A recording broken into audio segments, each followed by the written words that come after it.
Good morning. Hope you're well. How's it going? All right, let's have a look at Bitcoin quickly.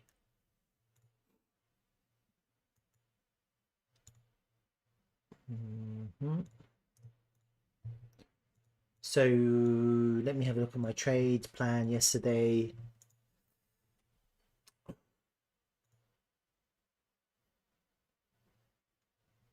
I had it going lower and it hasn't gone lower. So I am in a long. I'm in a long because I front ran that level just slightly. And I was seeing some absorption, some bullish absorption. I don't really like this harmonic. I prefer it lower down. But because the time has kind of looks like it's passed, I'm just going to delete it now. So I was hoping for it to go down, and then that would kind of give me a much better entry, but it could still go down. Like, I don't like it like this. The triangle doesn't look right, but we'll see if there's something else going on. So I did take a long, and effectively what I saw was that we took this low here and we didn't take that low. It was kind of saw the price was struggling to go down. Then I took a long and just had an invalidation here, and if it was going to go down further, I'll just get invalidated and I'll look for another trade. So I do like that we've kind of bounced back up. I like that. I like that a lot. Kind of looks like a little bit of a V shape. Now, what I said yesterday is that we still need a sign of strength.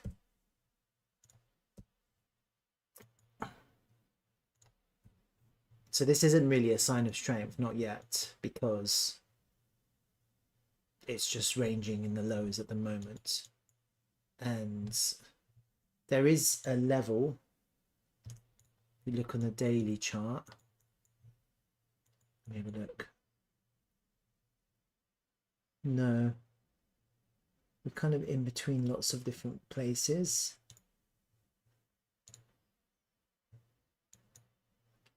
There is a little bit of a 12-hour level there. Let's see if that holds on the 12-hour chart. Walk it down.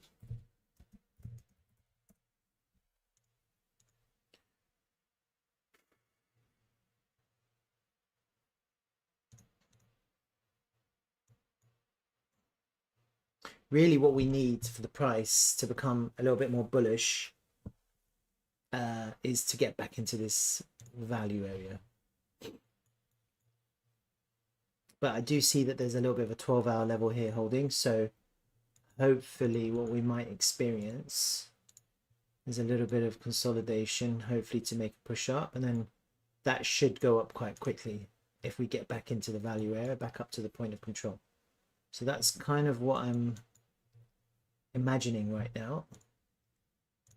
Let me see.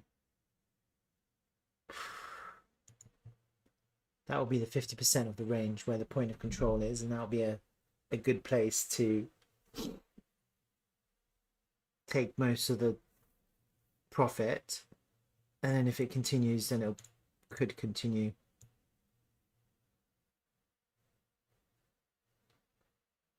to go up like that. We have to see how that behaves, and then maybe it will go down again. Maybe we're just continuing to range.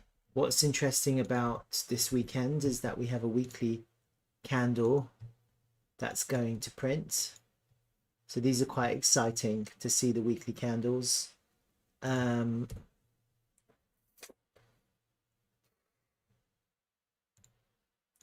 the moment it looks okay. It could close a little bit higher to have a balance on both sides of the wick. That's my only observation. And we have a back test of a previous weekly level here. So in a sense, you could argue that that is a very effective flip on a previous weekly level. If I bring that line back in, as long as we close above there on the weekly time frame, then you could argue that the previous week has closed above that weekly level. This week has come back to back test that weekly level with a successful close above that weekly level. I think that will be quite a good back test of a reclaimed level. So that's kind of what you want to see on a weekly time frame. And just as long as next week continues closing above this level, then you would expect consolidation above a previously reclaimed level. That is a sign of strength. So claiming levels or reclaiming levels that are higher up are signs of strength, and that's kind of what you're looking for to continue your long bias. And I think it's going to be, see, the thing about the volume now is that what you want is either you want volume to be put in here to pull down the value area and make this a high volume node here, or you just want the price to get back in to just reclaim the bottom of that volume area. That's that. Then you could trade that all the way back up to the point of control. Then you have an easy invalidation, which would be the value area low. So this is something that I'm looking for. And then of course we could just drop down, you know, it's possible. Everything's possible. Just think some things to look forwards to see what could or could not happen. So I also kind of have a little bit of the reason why I took a long yesterday was because I had this idea that potentially we were forming some kind of diamond as well. Now potentially we're in the lower part, but I mean, it did kind of, let's see, because if that was to form correctly now, you'd possibly you'd be thinking, well, let's get back in, let's get back up there somehow, and then let's come back down. Maybe something like that, to see how that looks. But effectively we're still ranging, and so what I'd be looking for as we go up would be whether we can form some kind of lower high and then see how it behaves around the golden pocket, or even slightly higher up into the 786. This one which came down here, it came all the way back to the low here, but it wasn't able to take it. And so when I go into exo charts to have a look, I just wanted to show you what I'm seeing. And if I change this time frame to the higher time frame, to the 4-hour chart, you see that we haven't actually made a lower low here, and yet the CVD is like pushing down very dramatically, is pushing down. So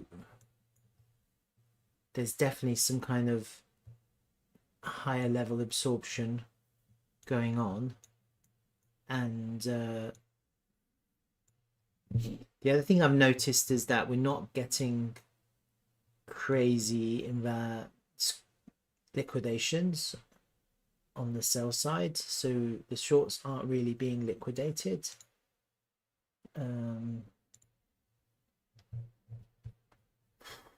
We had a little bit there. See that big bubble there? That's a liquidation bubble. So someone had a really tight stop and they just got liquidated quite quickly. It was quite a big order that got liquidated. But other than that, the main one that I saw that there was no liquidation was this big high here. So I think that in this kind of down move, you can see that the open interest has been going up and the price has been going down. So I'm thinking to myself that there's a lot of shorts in this range at the moment that haven't closed, or or haven't been liquidated yet. You can see the open interest has been gradually going up, the price has been gradually going down, and the CBD has been pushing down, and yet the price hasn't made a new low yet after this low here was put in here. So I'm seeing high level bullish divergences, and I think eventually what you're going to get is you're going to get the price completely absorbed on the sell side. Eventually you're going to get that. And then the other thing you should bear in mind is that eventually shorts are just going to get tired. Yeah, they're just going to get tired and going to start closing their positions at market, just closing their positions. So right now you see this push up has been longs entering. You see how the OI is going up and the price is going up. So we've got longs are gradually coming into this latest price action, but overall I'm not really seeing shorts close so much. See this big OI came in here, 3.7 million longs opened, dollars in longs opened there, but I'm not seeing where shorts are closing at the moment. I mean, they are obviously opening and closing all the time, but like I'm looking for like big closes. See, there's a little bit of short there, shorts closing there, not much, and some closed here. See that, and the longs came in after the shorts closed. So I am seeing some bullish divergences on the higher time frame. Good morning, Cactus Cake. So Cactus wants me to look at cake, I guess. Pancake. Yeah, it's looking quite bullish. I'm not crazy bearish right now. I had expected the price to go down and it hadn't. So I'm kind of feeling in the lows now. I'm feeling a little bit more bullish. You know, at any point in time, the price could just do this. Just have to always keep that in mind. No one can predict the price action, but what I'm looking for is you don't want me to do the pancake. All right, no worries. What I'm looking for is just for us now to get back into that value area low. That would be nice. That will give me the confidence to add to my long, and then I'll be looking to take profit, most of my profit out of the point of control if we can get there. So I'm that's what I'm thinking right now, and then let's see what happens. Just on the weekly time frame, let me have a look. Get rid of these now.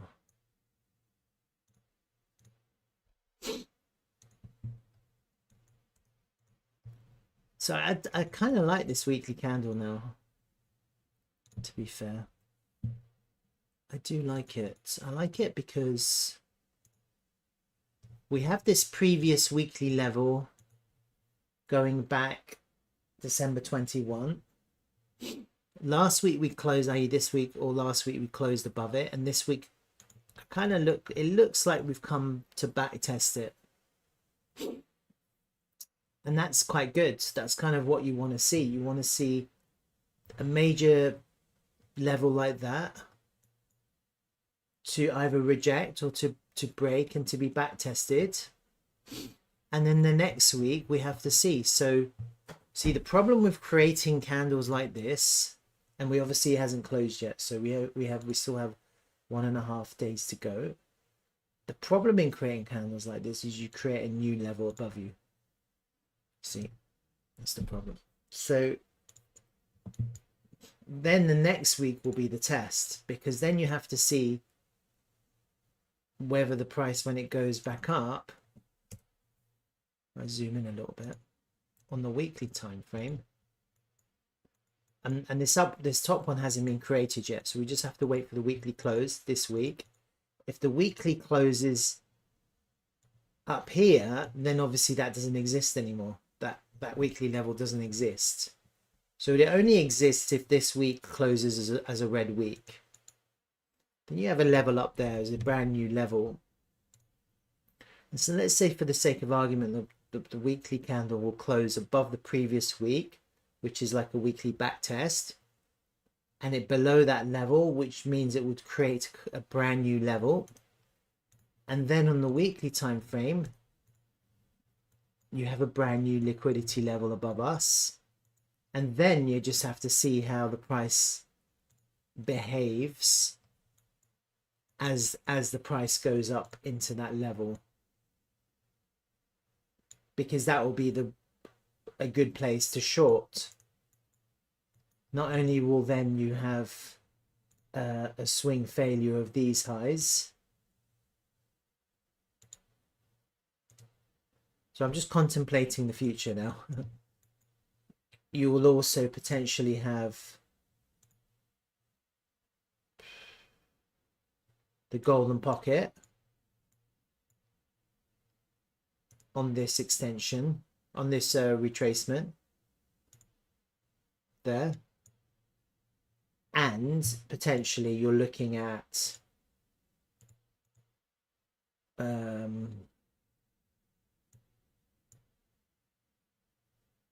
it's a bit higher up, huh?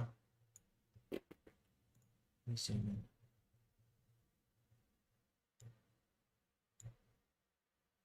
So the volume area is a little bit higher up, but I actually think that level becomes really powerful if that level is created.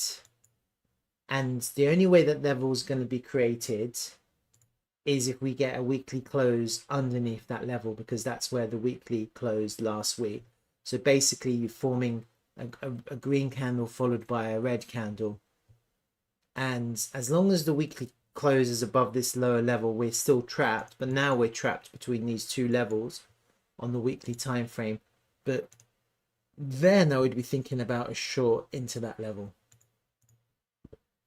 I wouldn't be thinking about a long, because then that would be quite a powerful level, and the entry would be easy because it's a swing failure.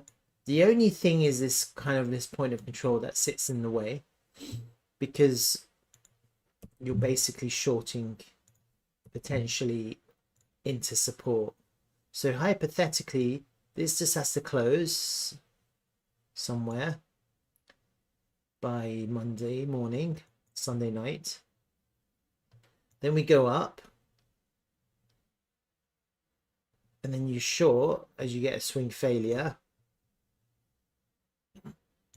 and you're back into support. And then we have to see. Then we have to see what happens. And if you were to lose that, then that would become pretty bearish then. And potentially it could form this kind of diamond idea that I have. Is not very clean, but it could potentially form some kind of, it's what I'm thinking right now at the moment. And you know, the thing about these diamonds is I don't think they need to, like, let's say it forms and it looks like a diamond, people are going to be trading the diamond, so then people are going to be aggressively shorting, especially if we break down, and then you could just invalidate it and go right back up. It's really possible for that to happen. So the great thing about these patterns is when people finally see them, they trade them. They usually trade them too late, and then their late entries usually get destroyed, because what they miss is that they're actually potentially shorting into heavy support, and then they get squeezed back up. So I'm kind of thinking this would be quite a good price action. But I am thinking about a short, but it would have to be on the back of what I'm thinking, which is that we have a weekly close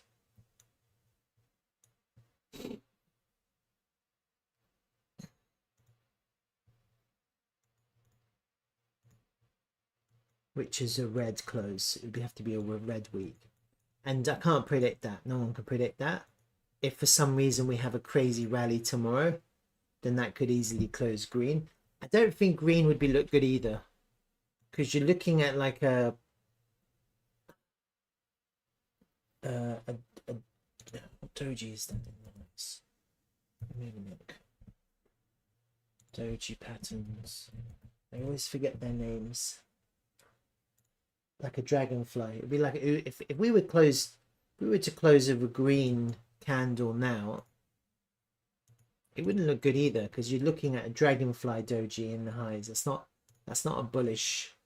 It's not a bullish candle in the highs. That will be a bearish candle in the highs. So I think it would just be better for this candle to close as it is now, as a red candle like this. But we still potentially have a level there, so it could go like that and fall back down. So then the onus will be on the bulls to defend the lows for one more week. And then if you were to hold this range for another week, then we're talking. Then you're potentially looking for a bullish continuation. So there's a few things that need to be done. And if the shorts prevail and the bulls fail, then it won't look good. If this goes up, takes liquidity and forms another weekly red candle lower down, then that will look like a little bit of a reversal pattern in the highs. And then I think then when you get those two red candles, potentially you could get a lot more kind of aggressive shorts enter. So we have to see how this plays out. There's a few things that could happen, but right now it's looking quite good for potentially continuing if we can hold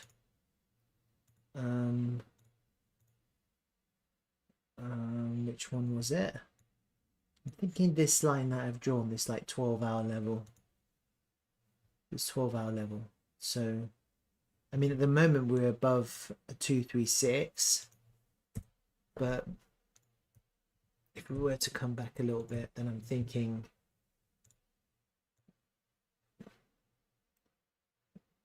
and then we can get maybe to get back up. So this is just kind of boring at the moment, really. It's not much. If you look at the price movement, it's pretty abysmal, really, to be honest with you. Look, over the last 5 hours, the price has moved less than 3.32%. That's pretty rubbish. It's dead. So right now the price action is dead. So and this is what makes me think the price could go up, because I think shorts are just going to get really tired. If anyone's in a short here, they might just say, look, this has gone on too long. I'm just going to take profit. And the other thing that we have is this. And so if that breaks as well. So I don't know if that's just going to easily break, because we're coming into some resistance there. Can I have something like that? So could that happen?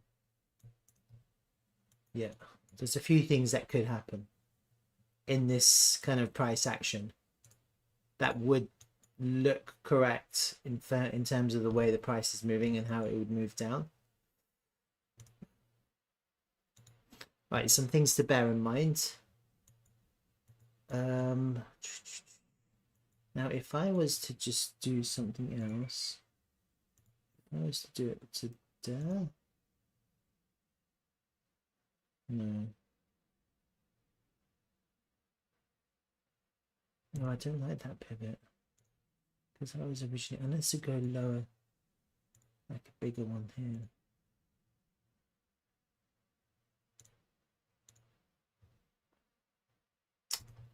I don't know, it's hard to figure these things out. What else is there? Let me just quickly have a look at these moving averages. Yeah, so look, so we are into a little bit of a 1 hour moving average now. So now let's slow it down. See the 6 hour. Yep, we've come underneath it. We are into a little bit of resistance right now. So it would be a big sign of strength, really, if we were to try to get back up into the value area. And that's what I'm looking for. Have a look at the higher time frame. So look, so this is the thing. So even though some of the lower time moving averages are like now turning, you've still got these higher time frame ones like the 8 hour, which are still pushing upwards. And any one of these bigger moving averages could take the price up. These bigger moving averages are so much more influential on the price than those lower ones.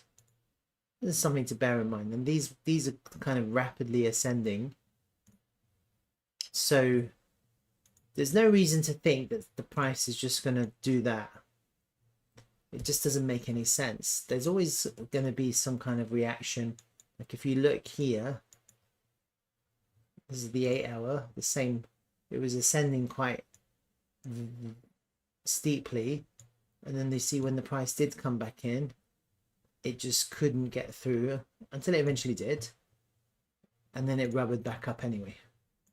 So it's something to bear in mind. I mean, there's no reason why the price is going to behave any differently now when in the past it has always kind of reacted when it's been in a kind of steep trajectory like that.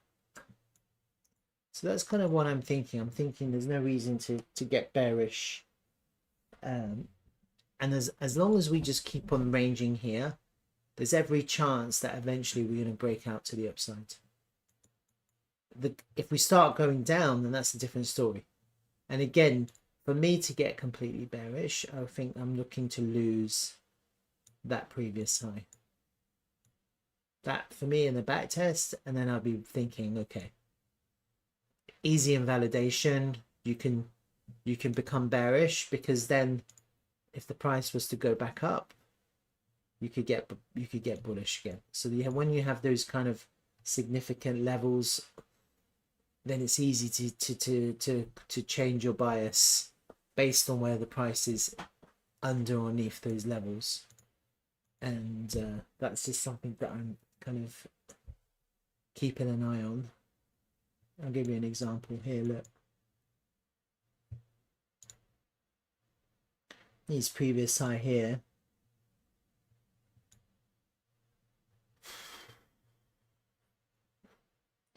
as you were above, as soon as you came underneath, it became bearish, and you came back above, it became bullish, it came back underneath, and then it became bearish. So they do kind of play a role in how the price, whether the price is bullish or bearish. Doesn't mean that there's going to be continuation. It just means that you have an easy invalidation, and you just need to trade accordingly.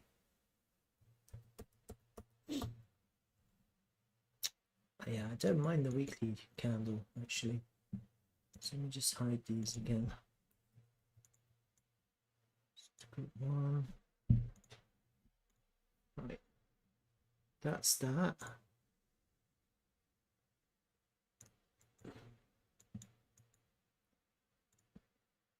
Yeah, it looks okay for now. Let's see. It's quite boring. When it's boring, usually there's a lot more activity in altcoins. So TRVL's kind of pulled back a little bit, which isn't unexpected, because we were kind of like potentially losing steam in this kind of little rally. I don't know if we've kind of hit any significant level, except just being in the highs of this range. So on the weekly time frame, so this is kind of what I'm seeing with Bitcoin now. So Bitcoin now is forming this red candle, whereas TRVL formed the red candle last week. And so the price has gone up into this kind of weekly level and reacted, which is potentially normal. I think for this week, I think if we could close green, that would be good. And so we still have a couple of 1.5 days to go. I think this is going to be a real test, actually, because I think closing green and closing red are going to be very different in the way the price behaves. If you close green, you create a new level underneath us here, and that's a weekly level, and we're basically in a weekly range between two fresh weekly levels, one fresh weekly level and one previously tapped weekly level above us. If we close red, then we've clearly rejected from a higher level and we haven't created a new level, and so potentially you could be looking for lower, potentially. And so we're in a bit of a place where we need the price to close by tomorrow evening above this kind of yellow line, probably about 4.8 cents, just simply because we want to create a new liquidity level here. And so when I look at the close, so on every exchange it's different, but on Bybit it's 4.78 cents. And ideally you want more of a kind of, I mean, although it would be fine because you'd be looking at a gravestone doji. You kind of, if you have a little bit of a body, that would be nice too. And then you have a nice fresh liquidity level here, and then we just have to see what happens to see if the price can find support off that level. And so ideally, so there's different ways that this candle can close on a weekly time frame, which is going to signify different things. I think closing above 50% of the body would be the most bullish scenario in this case.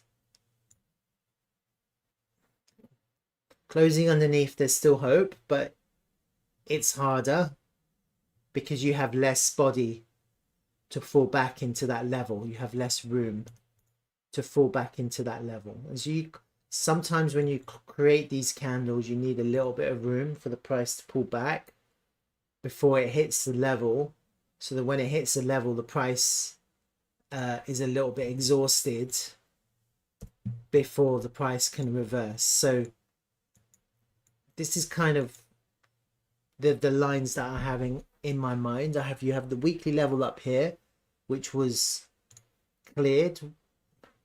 Now the price is coming back down, and you kind of potentially you kind of want the price to linger here in the top half of the weekly body, and at the very least you don't want the price to close down here, because then if you close, at least if you close in this range, you're creating a green weekly level, which will mean that this lower line becomes your fresh liquidity level. So and if you close above the 50%, you just have a little bit of room for the price to potentially pull back into this newly created level that you formed lower down. Yeah. So let's just say the price manages to hold here and then close here. The next week, if we get a little bit of a pullback, that will be fine, because you're pulling back into a freshly drawn weekly liquidity level, and hopefully by the time it reaches there, you've exhausted a bunch of sellers, and then the price could start making its way up again. And that's the kind of scenario that would be the best. And effectively what you're doing, you look at the different exchanges and you draw a volume area. What we're trying to do now is we're trying to create volume above this value area. Yeah, and we're trying to hold the top of the value area, this value area high. We're trying to hold that as support. So effectively what we're trying to do is hold the whole of this value area. The whole value area becomes our support block. That's what we're trying to do. Yeah. And we just have to see how the price behaves to see if the price can hold the top of this volume area as support, or if we get some kind of failed auction and we can fall back into the value area, maybe even a back test for resistance, and then we're just basically heading right back down to the point of control. And it's just, this is just effectively some kind of failed auction in the highs. Okay, so there's a few things that could happen here. And when I looked at the other exchanges as well, I was looking at they all have the same idea. I think with the only exception is that in KuCoin, the volume area on KuCoin is different compared to the others. So at the moment on KuCoin, we are already in the top of the value area. So assuming that this whole thing is a range, we're at the top of the range. So on KuCoin, it's almost like we're at the top of the range. Whereas in all the other exchanges, so basically MEX and Gate, it's the same as Bybit. We're above the value area. And it's the same idea. If we can just hold the top as support and put in some volume here, then we're creating the right conditions for continuation. Effectively, that's what we're doing. And no one can manipulate this. It's just price action. It's just buyers and sellers and supply and demand. So if we back test that and hold that as support, then effectively what we're doing is we're creating a new range above this previous range, and that's kind of what we want to do. We want to create a new range, and as long as we continue ranging here and start putting volume into these slightly higher prices, then the momentum could carry us to the next level. Okay, and that's how it kind of works. And if it doesn't, the price doesn't behave the way we hope, then we're basically ranging more in the original range, which is this. And effectively what will happen is the price will go down looking for liquidity. It's what it happens when you lose levels. If it can't hold,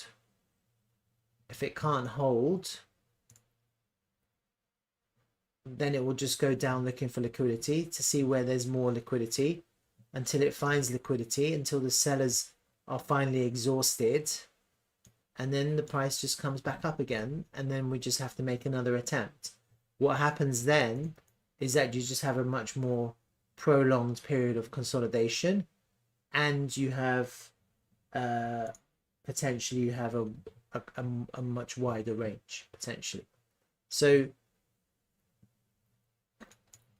I think it will be, for everyone's sanity, it will be good if we can hold this value area high, because I feel like that people are still a little bit nervous, just simply because of the way the price moves. It's the swings are very high.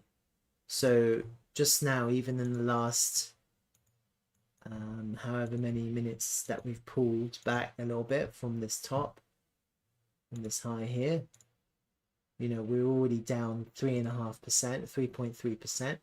For a lot of people, you know, that they get quite nervous when you get pulled back. So we pull back to this line that I want held. That's a 12% drop. You know, a lot of people are nervous when that happens. That's fine. I think that the solution is to have a little bit of capital on the side, so that you're ready to buy the dip. The dips, you buy the dip. Because in this market, I don't really see crazy selling at the moment. I don't see it. I'm not seeing crazy selling. And so when you do get a little bit of a sell pressure, not only is it getting a little bit absorbed, eventually it will diminish, and it's a low volume descent effectively, which is bearish. It's not bullish. The low volume descents aren't bullish. Let me have a look and see. Yeah, so we're already forming, like, again, more bearish divergences, bullish divergences. You see how the MACD is making lows here, and the price is still in that making higher lows. See that? Just get rid of these.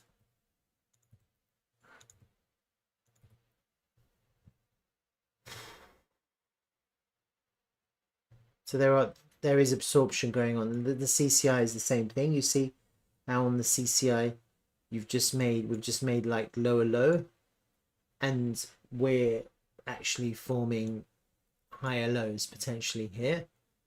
So we are forming hidden bullish divergences as the price comes down.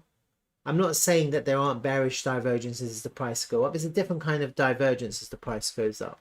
See, as the price goes up, you're getting bearish divergences, but it's not the same.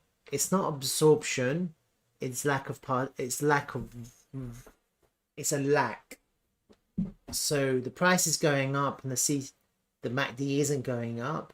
It means that it's basically low rise volume, but it isn't massive absorption of sellers. So it's not like selling that's causing the divergences.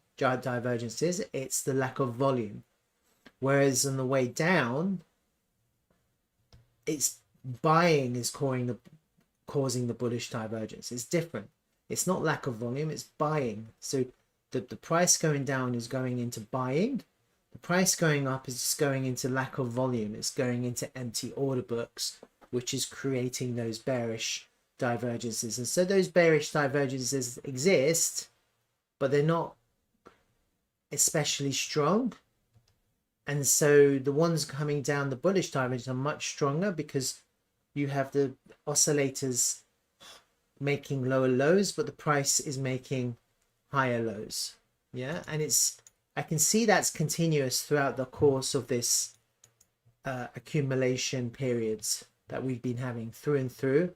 I've been seeing that consistently, and so we still have a lot of interest in accumulation. And if you were to go and have a look at the order books, you'll see that on average there's more buying. So that's something to consider about TRVL. Yeah, the weekly chart is going to be the thing to look for at the end of this week. Let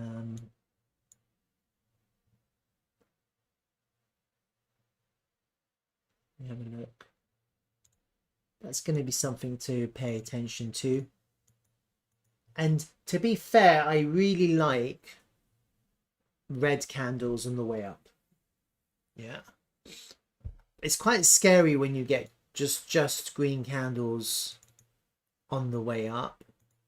And the reason why it's scary is because there's no like support that's built, structural support when it comes in terms of market structure. So these red candles, when you're creating red candles as the price ascends, is really good, because if you create them and then you create these green candles that follow, you're creating kind of levels, order levels. So it just means that if the price goes up and the price comes back down, you've got support levels. Yeah, when you're just creating green candles with no red candle, this is a red candle here, just green, especially these like single green candles, just one explosive green candle. The problem is the price can very easily slip down these candles very quickly.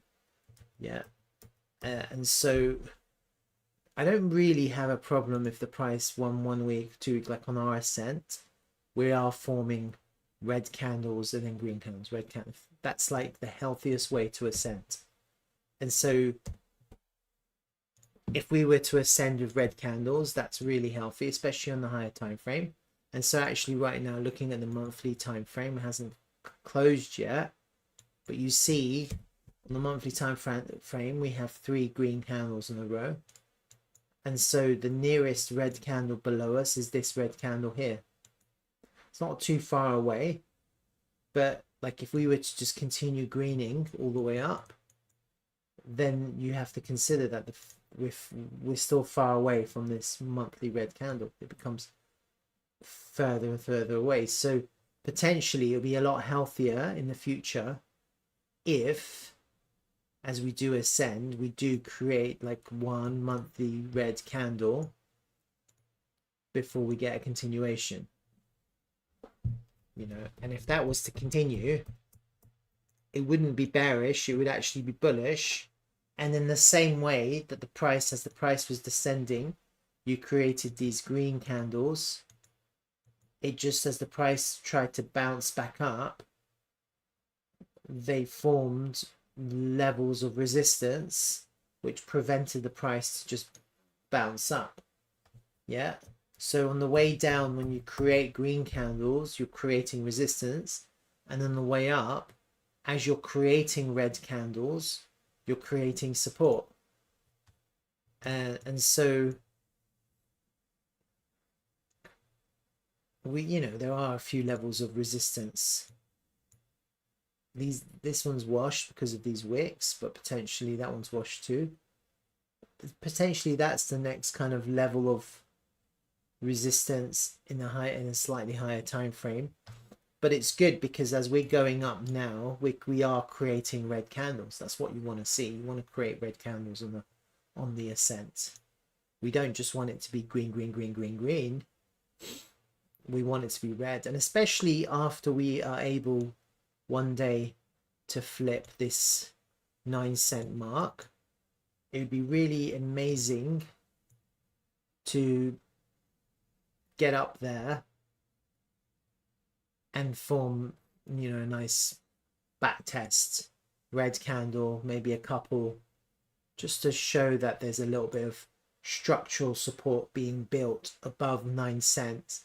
It just means that if we were to continue and then come back down, you don't just have arbitrary lines, you have market structure and actual liquidity levels to hold the price in case it does come back down in the future after it ascends. Yeah, so I think no one should ever panic that we're creating these red candles as we ascend. That's kind of what you want to see. And so I'm not really phased by this latest mini sell-off. It's not really a sell-off actually. Look at the volume, it's like tiny. Look, this is on KuCoin. Look at this sell-off. It's like, it's pitiful really. 26,000, 21,000, 3,000, 13. I think about 50, 60,000 tokens have been sold. And the price is down 3%. It's 3% down based on 60,000 tokens. It's not much. It's like, how much is that? That's like $3,000. $3,000, maybe $4,000. $4,000 worth of USD dollars worth of tokens has pulled back the price by 2.5%. It's not bullish. Sorry, apologies. That's not bearish. That's actually bullish. It's a low volume descent. Is very bullish. So just kind of bear that in mind as you continue to accumulate. I'm trying to find reasons why people should accumulate, and I think these are some good compelling reasons. So yeah, nothing's really changed on the BTC chart. We're just still in the range. We're ranging in this volume area. We're above the point of control, which is good. We're into the value area high, and so naturally there is some kind of resistance level, there's a support level, we're ranging. Eventually we want the same thing. We want the price to get above the volume area, the value area, and find support for continuation. That's kind of what we want. And we have this kind of previous range here, which kind of overlaps with this previous range. We do eventually want the price to get back into this higher range, which would correspond nicely with these previous ranges, and that's going to be a sign of strength. To getting back into previous ranges is a sign of strength. So let's just see how that looks.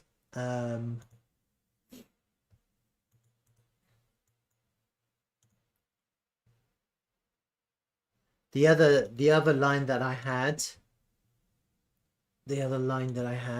is let me just get rid of these now.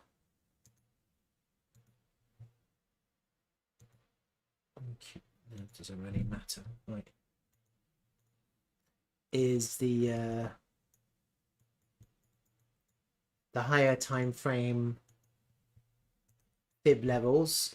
And so, as I've explained in the past, the different charts have their nuances with different all-time highs and different all-time lows. I don't really care about that. I'm just going to focus on the actual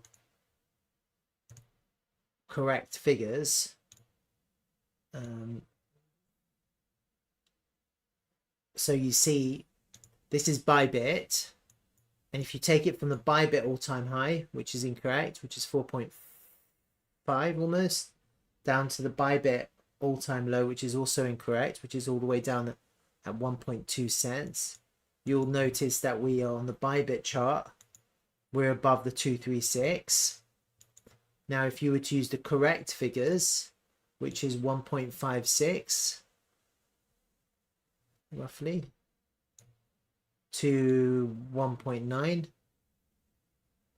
thereabouts, then you'll actually see that we are still on the Bybit chart, we are still underneath the 236.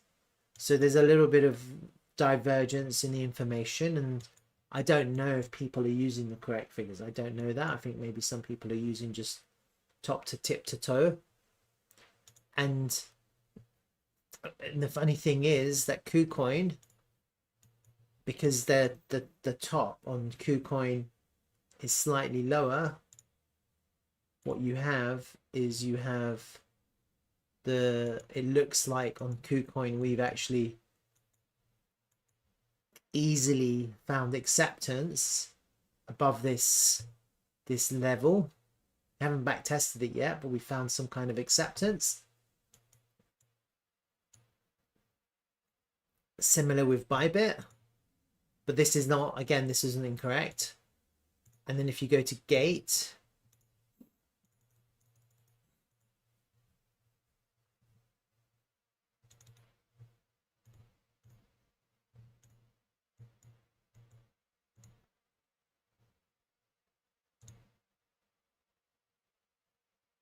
using the Gate data, just the Gate data from the Gate all-time high to the all-time low, you see the 236 is much higher.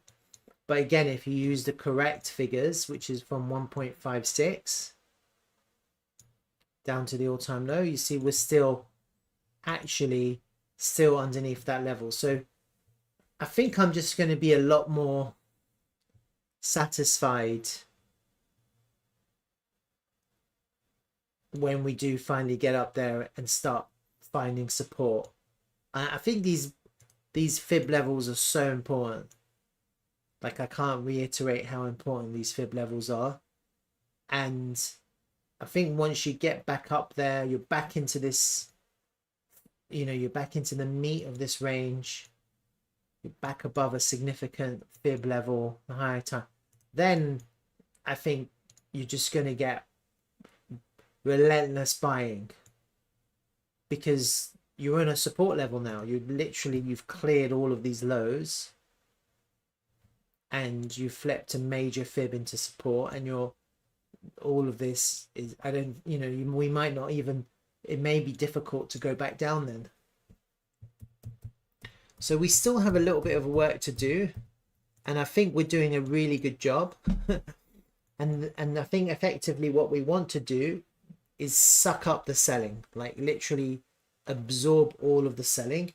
Now you can set limit orders, or as the price starts coming down now, you can probably just market buy that up, because it's so tiny.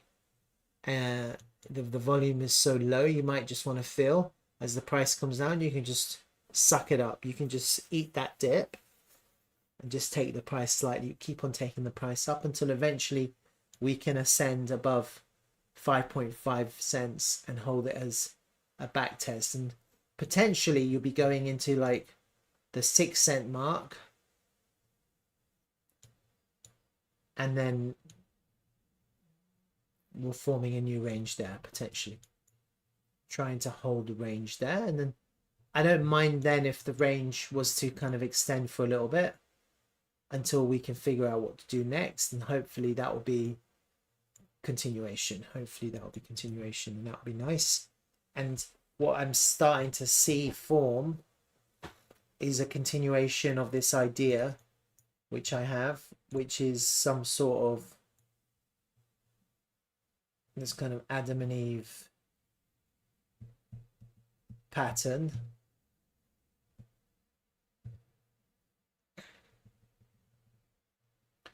If we can do that, then we can really get bullish. Like we can then suddenly get ultra bullish. So we're making a good way to getting to this kind of formation, and then ultimately it's just with people buying and selling and market and the demand. What did I do? All right, that's TRVL. Bitcoin. Is anything? No. Is there anything in the Telegram of TRVL? So let's have a look at the Telegram. I think that's quite interesting. It's always good to have a look at the Telegram because not everyone has access to the Telegram. Let me just pull it open.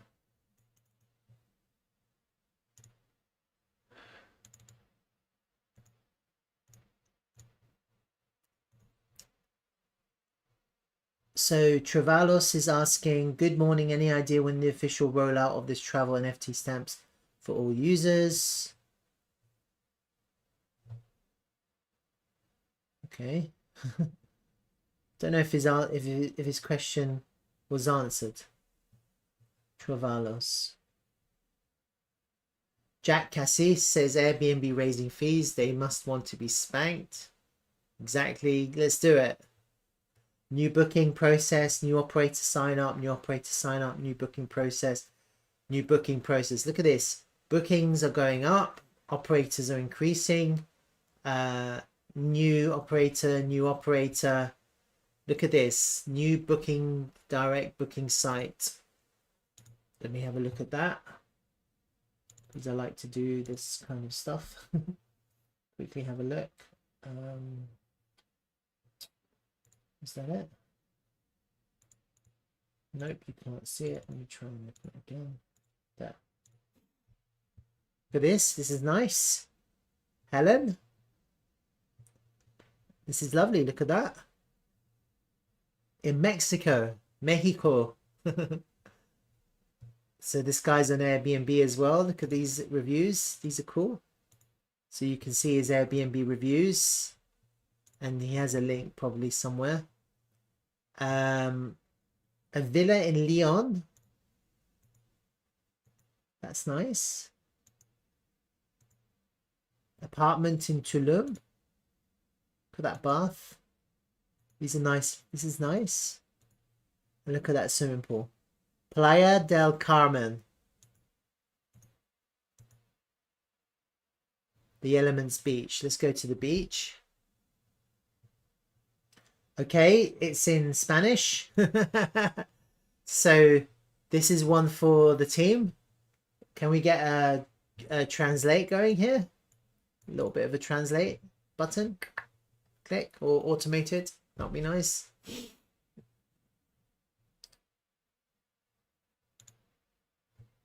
This is where it is. Playa del Carmen. Near Cancun.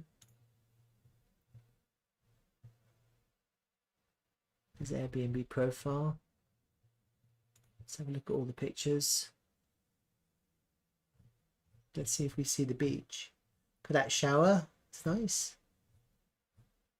That's the beach. Look at that. It's amazing. A bit of a gym. Right. I guess you could just do that. Let's see.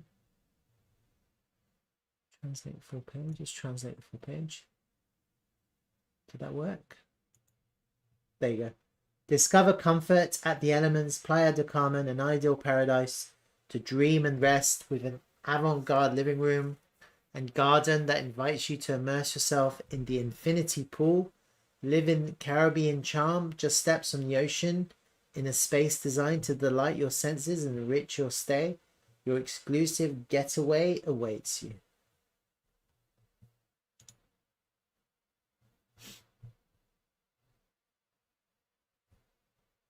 No. Let's have a look at this. So it's interesting. This one is in English, and the other one was in Spanish. Unless it's all in Spanish. This is a slightly different location. It's far, right? Isn't it Guatemala? No, it's in Mexico. It's Guatemala.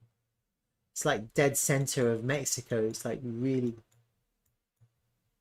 It's like in the middle of the countryside. You want to go? Oh, this is one in Spanish.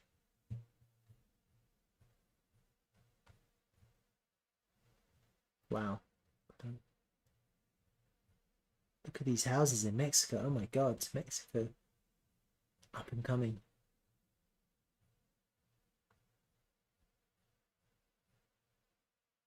Interesting. Okay. That's that. Let's go back to the Telegram quickly.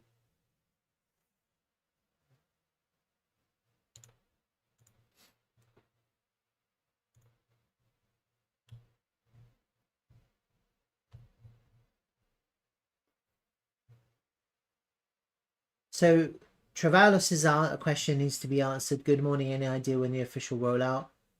Because I have no idea either. So it would be good for an answer there. Let's have a. Let me give him some. VD Man says, hi, I have some questions. Vacation rental operators pay 3% fee of cash and they'll be earned 3% in TRVL rewards. Correct. That's correct.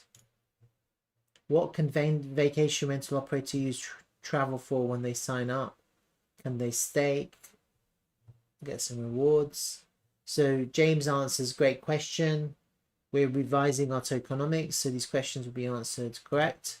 So basically what he's saying is that we are revising our tokenomics and these questions will be addressed in terms of how people will be able to use their TRVL. And that is what everyone is waiting for, and there's a great anticipation for that. And so we just have to wait and be patient. And the reason why we're patient is because we want them to do a good job. And so the best jobs are done without the pressure of rushing. We don't want to rush them into a shoddy job. We want to give them enough time to give a proposal to the community which is going to be fully comprehensive, well thought through and tested as well. We want to see the maths behind it to make sure that the economics behind what they're proposing works. And so if they need a little bit of time to achieve that, then fine. But the fact that there will be a use case for TRVL which will include staking, which will include other aspects of usage, governance, etc., is a certainty. So keep on accumulating. VD Man says if the tokenomics is like Bitcoin, it would be great. I agree 100%. That's what I said. So we're on the same page. Each vacation rental operator is like a modal node validator. Yep, I agree. TRVL will have utility itself. Yep. From my viewpoint, when vacation rental operator is rewarded, I think vacation rental operator will hold TRVL for some attractive rewards. Discount for fee, exchange for some gifts, give to traveler discount next vacation stay, or even state TRVL. The rewards might have halving like BTC. See, this was my idea. So I've said this, but we have to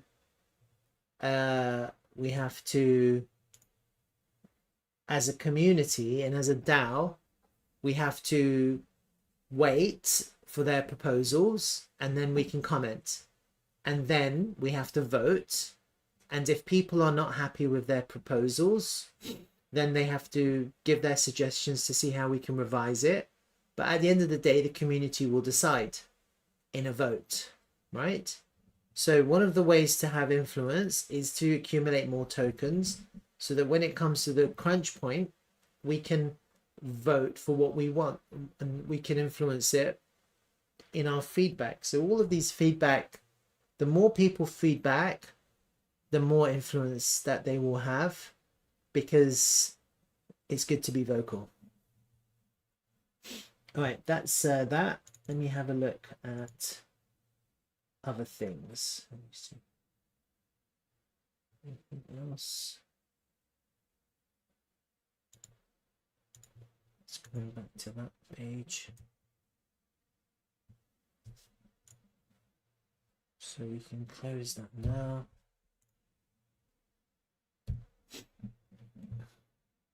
All right. That's nothing else. Good afternoon, Craig. How are you? Oh, all right. I'm pretty much done with Bitcoin and TRVL. I don't know if there's anything else actually. There's not really much to say except that we're in a range and we're always ranging.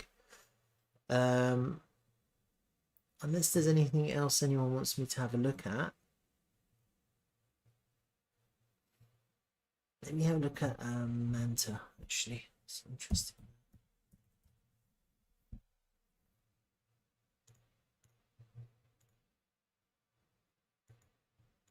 Okay, that's good. 2.8.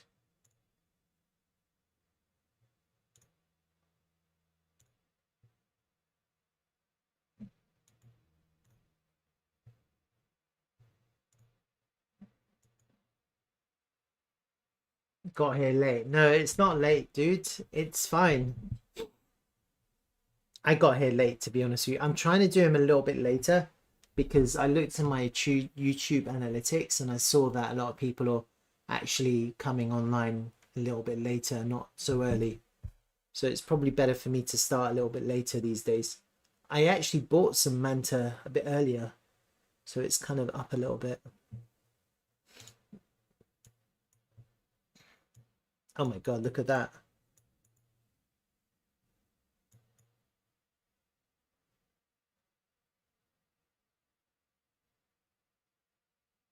These new tokens are probably going to really go rocket in after they consolidate for a while. Look at Fetch. So Fetch got rejected from the all-time high, which was expected.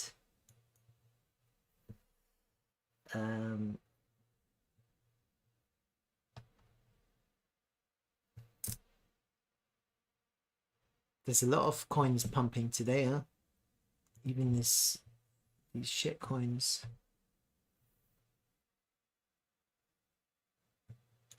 Vet is still good.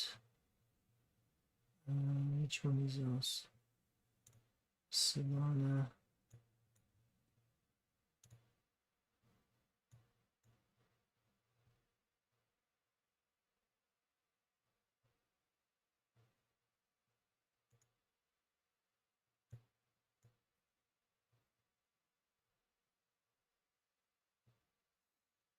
SHIB.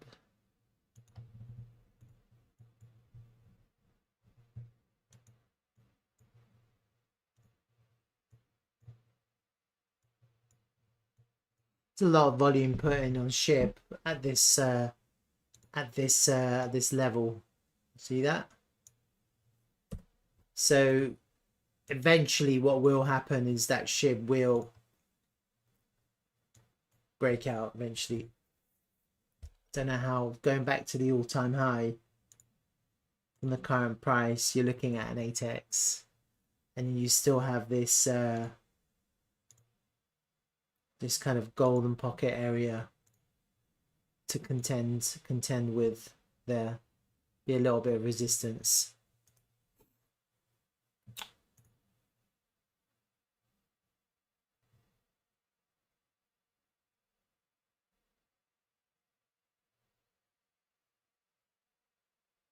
Let's have a look at this ETH BTC.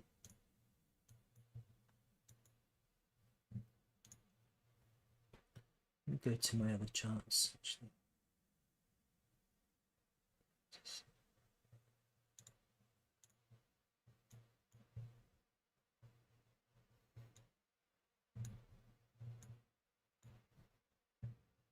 I think with ETH BTC, if it wanted to go down, it should have done so by now. That's kind of what I'm thinking about ETH BTC. Like, there was many opportunities in this kind of consolidation range to go down, and it hasn't done that. So the more that it doesn't go down, the more that I think it's actually going to go up. Yeah, it's the reverse. So I don't necessarily think that ETH BTC is going to go down, because it should have. Why hasn't it gone down? And I kind of am thinking that we are forming a diamond here as well. But let's just see. I've seen this price action before where it creates a pivot low and it goes straight up to make a pivot high. And usually that's the kind of 50% mark between the first part, the beginning of the diamond and the end of the diamond. Usually that's when it does that. Usually that's what it's forming. So we have to keep an eye on that to see how that behaves.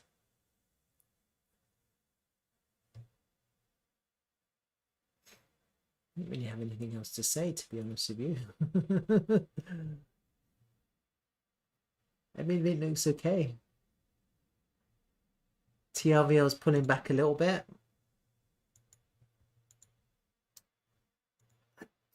It's expected. Like, we've come into a weekly level.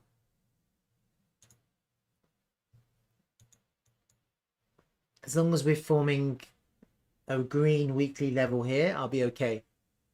It's because what I want us to do is, I've explained this, but I'll do it again. What I want us to do, so the weekly closes tomorrow. This is our weekly level. And what I want us to do is create a brand new one here. That would be really nice. And I wouldn't mind if the price closes above. So basically there's 3 levels I have in mind right now. And we have to see what happens with the price. Is this Mexi? Let me have a look at KuCoin. Yeah. So we have this higher weekly level here.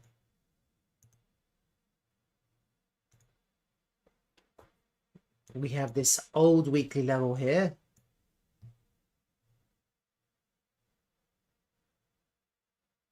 And then we have to see what happens with the price, because if we form a green candle tomorrow, then potentially you could have a brand new weekly level here, potentially.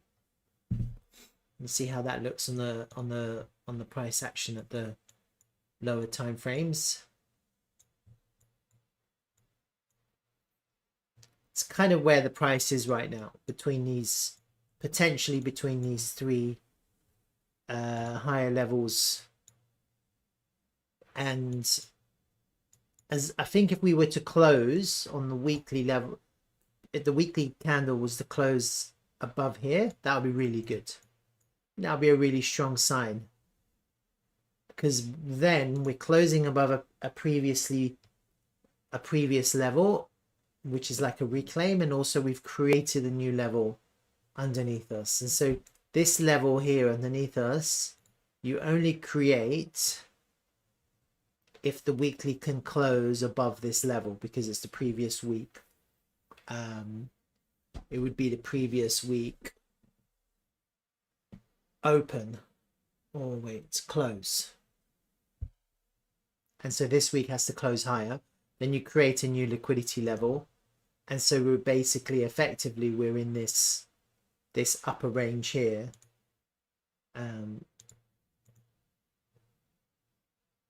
So we have to see how this is. And actually it's good because the point of control in this little range here, even though we're above the value area, the point of control is lower down, which is kind of what you want. But ideally, if it was possible to close above this previous weekly level, that would be really positive. Let me have a look at the other exchanges and draw out the same levels to see if they're kind of saying the same thing.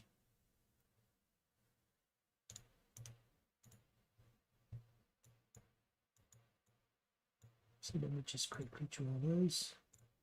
It's we have to do this on all the exchanges. It's fine.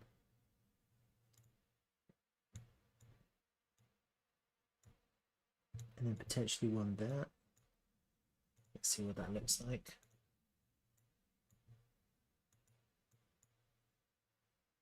Like that.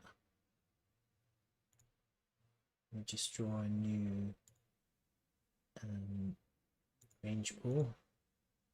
There, so you see on MEX actually the point of control is higher up. A close above this weekly level would be the best. It would be the best for me. So that's MEX. Let me have a look at Gate and see what Gate is looking like.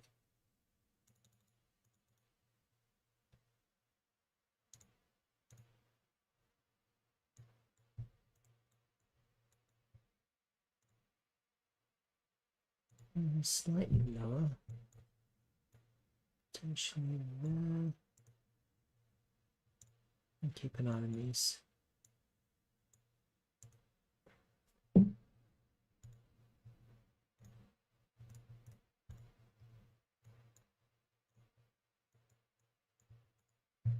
Let's have a look at this. Again, the point of control is slightly higher up.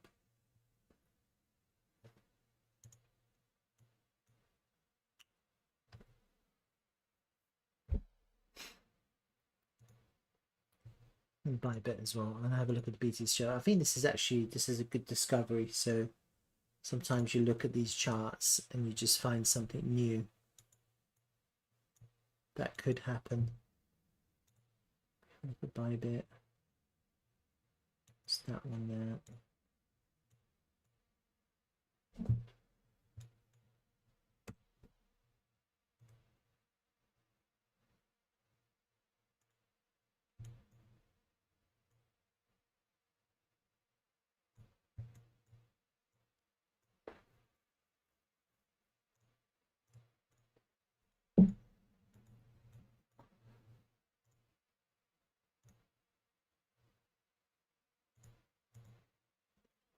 Okay, the volume is a little bit lower, so Bybit's a little bit more bullish at the moment. So this is kind of our current price action right now. So this is Bybit.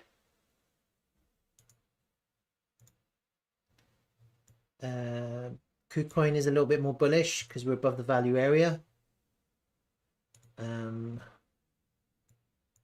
Gate, we're underneath the point of control, so there's a little bit of a gap down into this higher volume area here, but that's okay, because if we get down here and put some volume in, then we could flip the point of control down to here, so that's okay. And then again, the same thing with MEX. We kind of, on MEX and Gate, we need a little bit more volume here. If we can hold this level, the weekly level, then that will be really, really positive, because not only will we then create a new weekly level here, we're also closing above a previously a historic weekly level. So it's almost like a reclaiming it as support, coming in and holding it as support. And then we have to see how this range plays out, because ideally what you want to do is you want to flip that higher level into support for continuation. That's kind of the next level to achieve.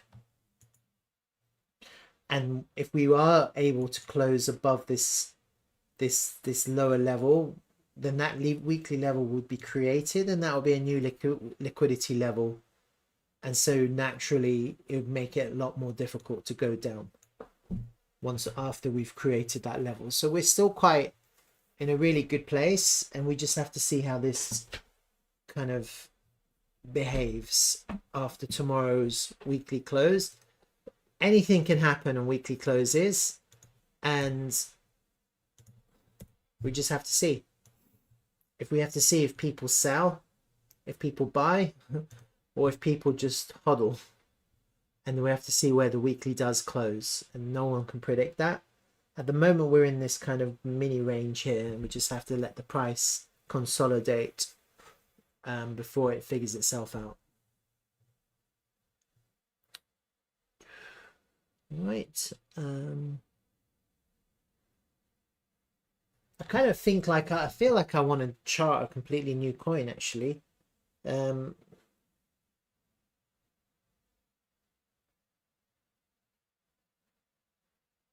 I'm going to take a break, and then I'm going to come back and find a random coin. I'm just going to just chart it, because then I can post.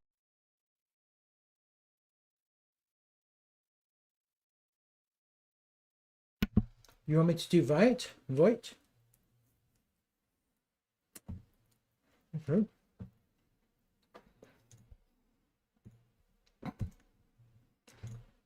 I've done Void before.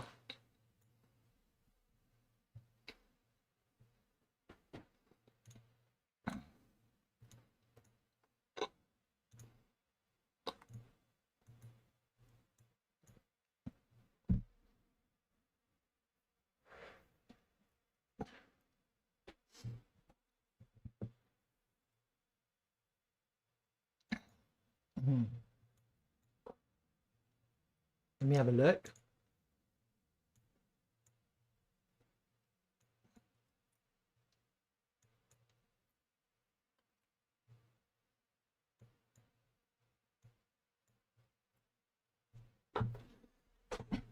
So we did our with Void, we had our 5 waves.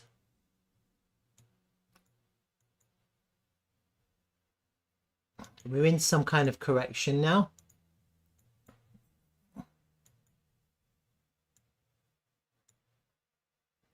When I did this analysis, I said I thought maybe this was a little bit early, but I was bullish because we'd come above this previous level. So in my previous video, if you watched it, I said that flipping this into support was important, and there was a easy trade here because you had an invalidation, and then zooming in, it was an easy trade to be had there. I didn't take the trades, but I think I said that this was still quite early to impulse up. And the way that we'll know the correction is over is if we get above this high here, and we flip it into support. So I came up with some ideas of what I would expect, probably continuation.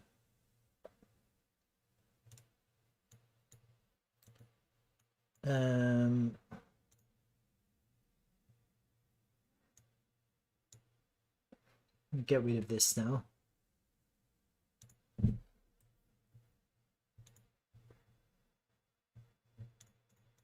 Get rid of all of these.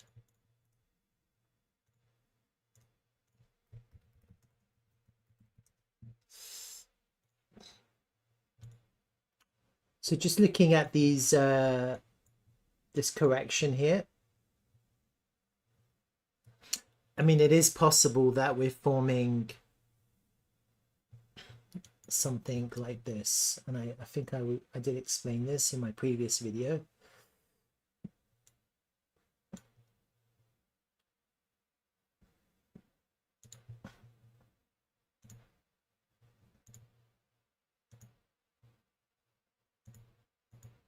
Some kind of XYZ, sorry, WXY, and so that would consist of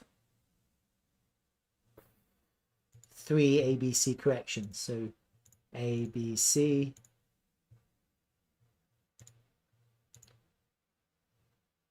ABC, and possibly we're into another ABC now. That would be A, B,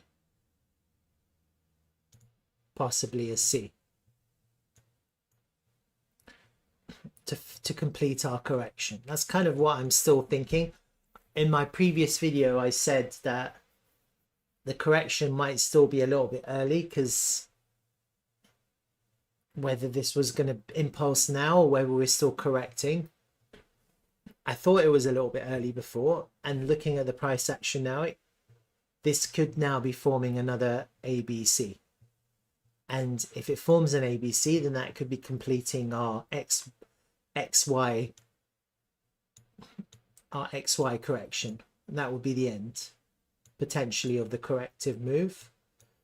So I'm still thinking that we might be in the last stage of a correction. Now, this could end anywhere. No one really knows. Could this end down here? Yeah, it could. Anything can happen with the way the price corrects.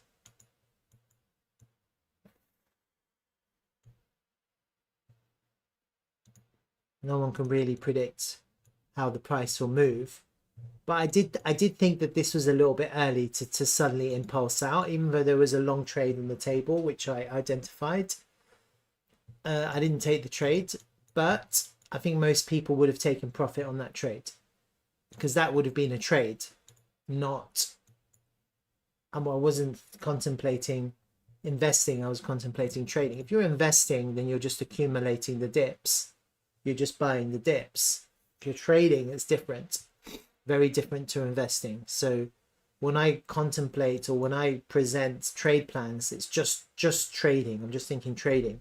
So by now, most people would have taken profit, just simply because the price from the original entry price, the price moved 27%. You would have taken profit off that. And if you were trading, you would have taken profit, and this would have been now a risk-free trade, probably set at break even. But if you're investing, then you are probably looking possibly for one final correction, possibly. And no one can predict this. If it was to go back to the golden pocket,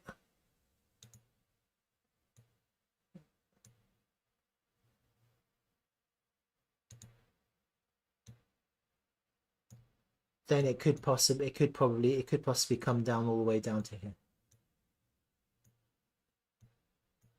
That's possible. That would be underneath the launch price, so it wouldn't look bullish, but it's corrective. That's all this is. It's just corrective price action.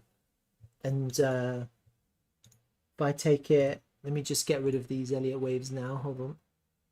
Get rid of all of that.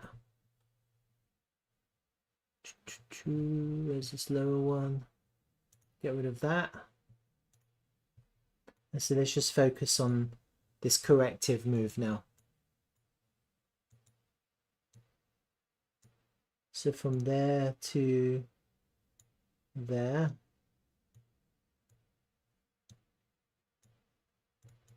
Let's just have a look at the fibs and see how it behaved. So it came all the way into the 886.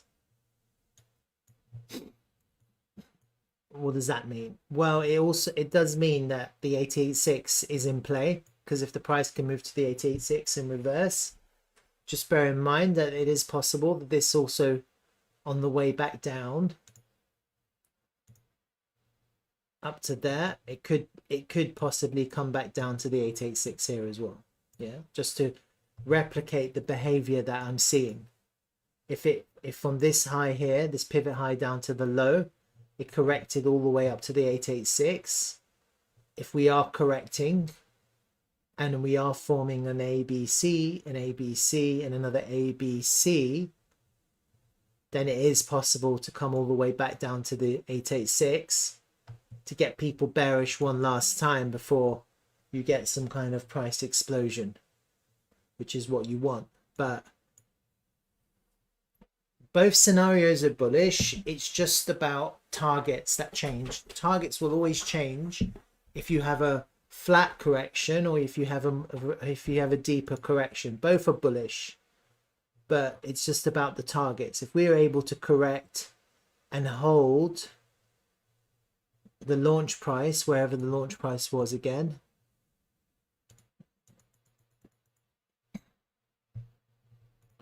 where did I have the markings? So I delete it. There it is. It's there. You see the launch price? I've got it written there. So if this was to come into the launch price, it's potentially more bullish, just simply because you have a really flat final correction before you're looking to impulse out, and it would be another back test of some kind of support and resistance flip. If I go to the 3-day chart, you can't see the launch price here because this chart doesn't have all the data, but I marked it out. So there is some kind of support and resistance going on with this launch price. You can see it clearly. So naturally, you are thinking that this will hold as support. That's what you're thinking. You're thinking, well, we've back tested it.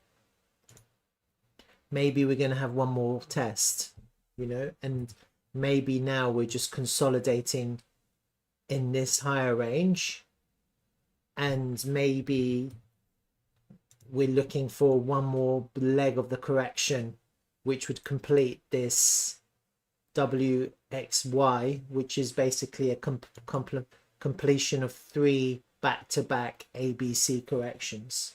Yeah, and that's on the back of this 5-wave move in the first instance, which is there. See, 1, 2, 3, 4, 5.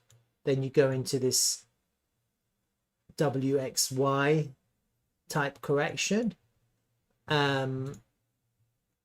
If it extends, then you could be forming a much more extended ABCDE correction as well. So that's also possible. So there's a couple of potential possibilities here that could play out. Let me just get rid of these fib lines again. So if we are looking at more of an extended correction, it is possible to be forming some kind of, I don't know, let me just draw it a bit better. So there's a lot of possibilities. That's the point that I'm making. You can't just say, well, this is it. This is it. You can't do that.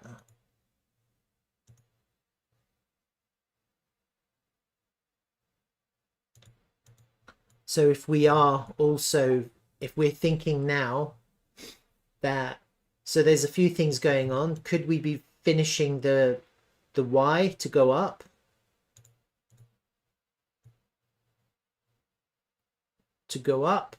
And that would be the completion of the WXY to complete this correction, and then now the next move would be some kind of impulsive out. And you almost, like I said before, you can only really see if we're impulsing as soon as you take this pivot high at the top here.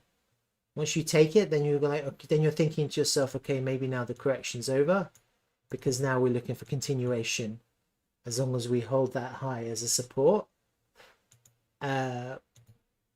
Or potentially you're thinking, well, maybe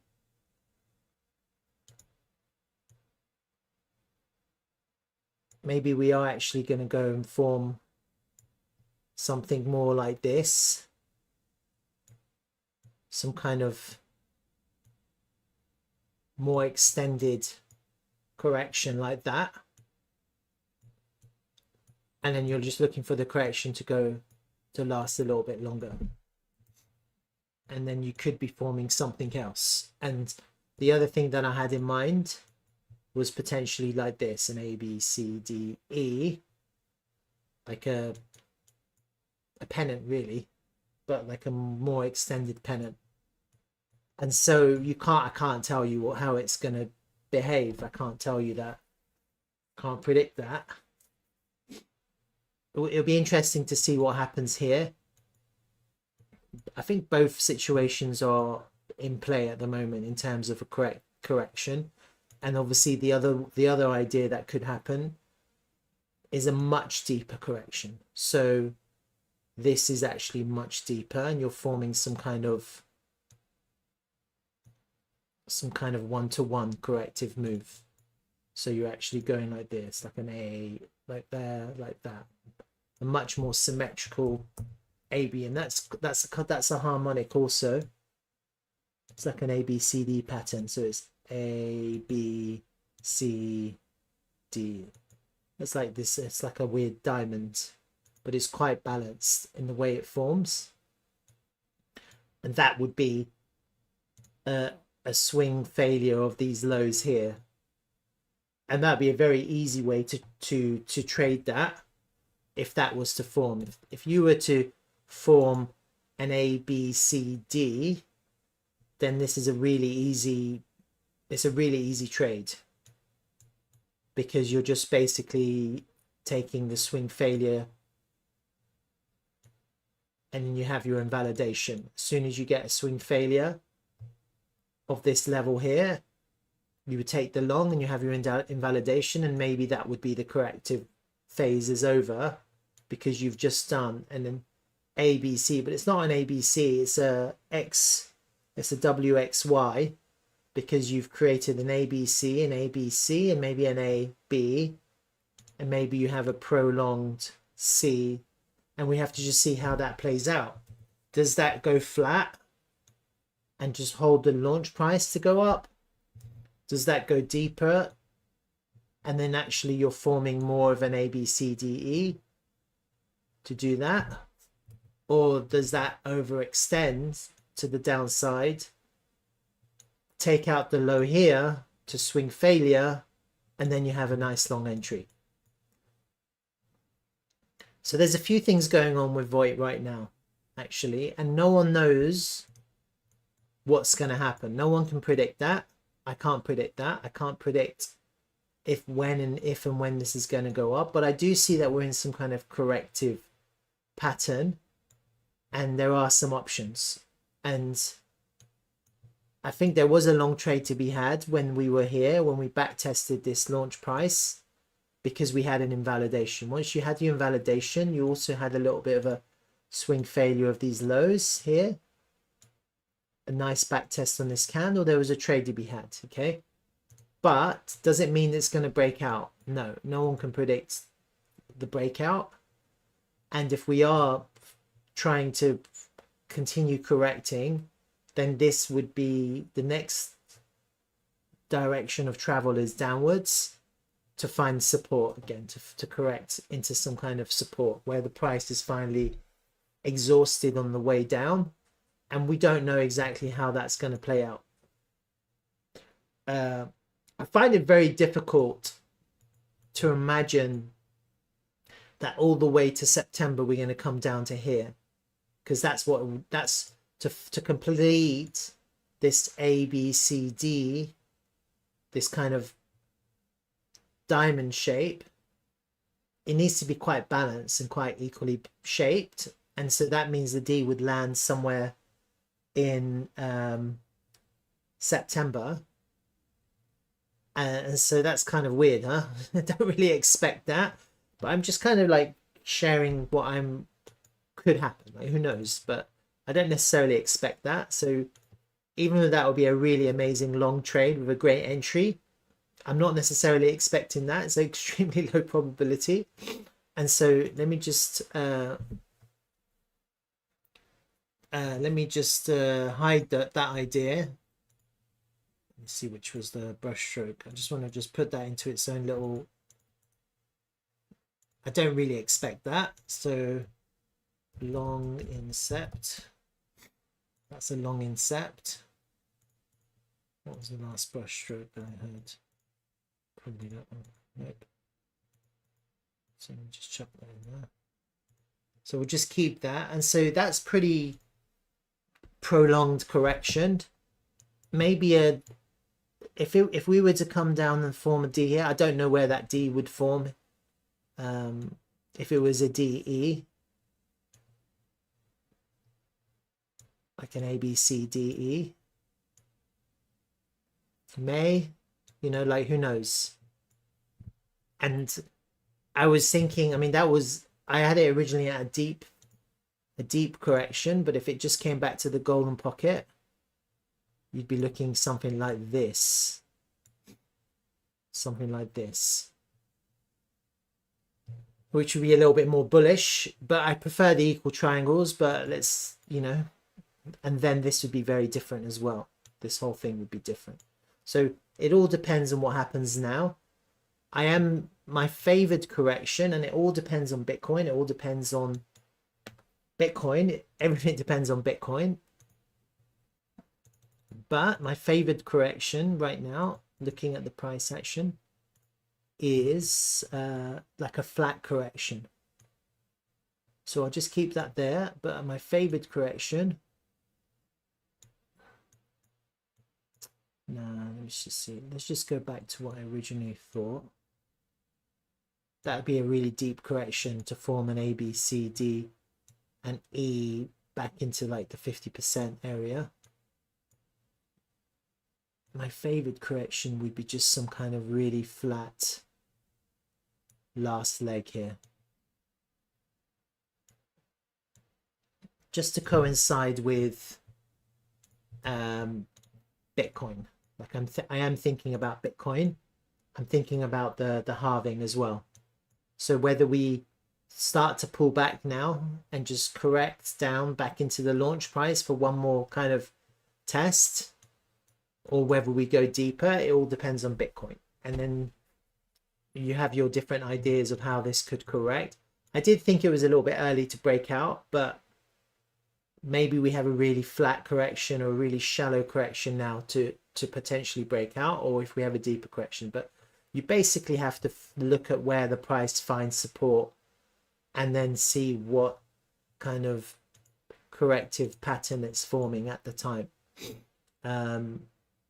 Get rid of that triangle. That brush is fine.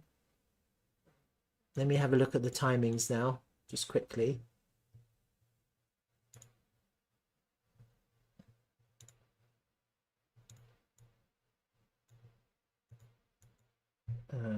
Get fib time here. This is on the 3-day chart. That's fine. Yeah, I mean, if you were to do it based on fib time, you know, you're looking from there to there, from A to B to C. You're looking the 618 is sometime in May, end of May.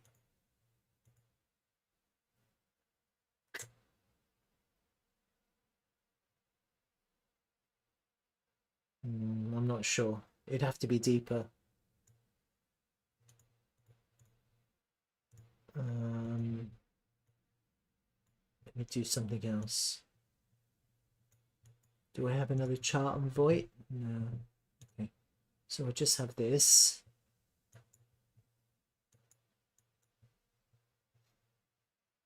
It's quite a long correction for such an initial impulsive up. It's quite a long correction.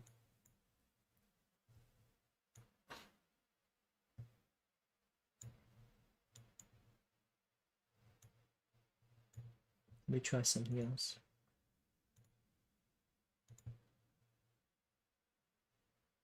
Nothing.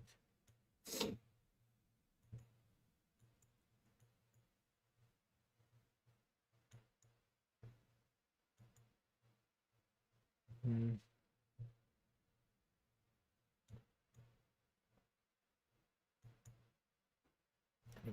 this could possibly be forming. You could possibly correct down to here, go up to here, and then yeah, who knows. This, I think the timings are a bit weird, so I'm not sure. I'm not sure about the timings. But if this was to form just the simple what I had in the first instance,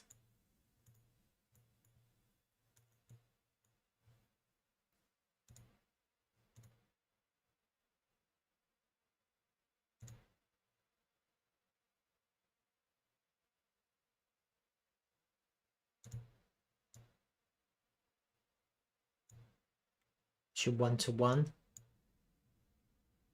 there. That's your 1-to-1. This is your 1-to-1. Maybe the 1-to-1 actually comes to here, to June.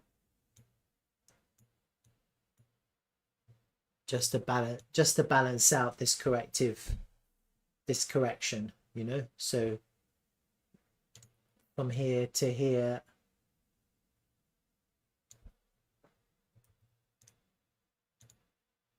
I'm not sure.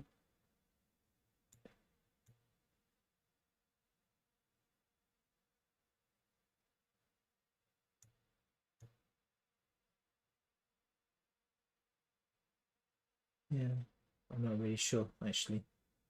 Potentially down to here, that's your 1-to-1. 618, 1-to-1.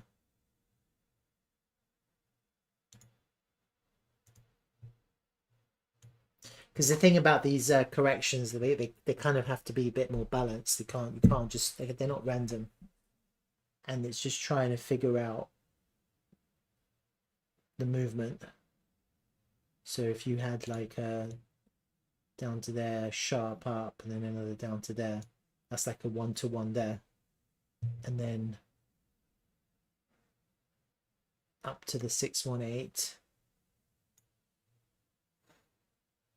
and then maybe just down to there, which would be April. And then it makes more sense because you're kind of going in time with fib time, and then these kind of waves look more balanced in the way they form. So we have to see how this one plays out. Does it go deep? Or does it go flat? No one can predict that. Can't tell. Be nice to see though. And then potentially you're looking for the correction to be over.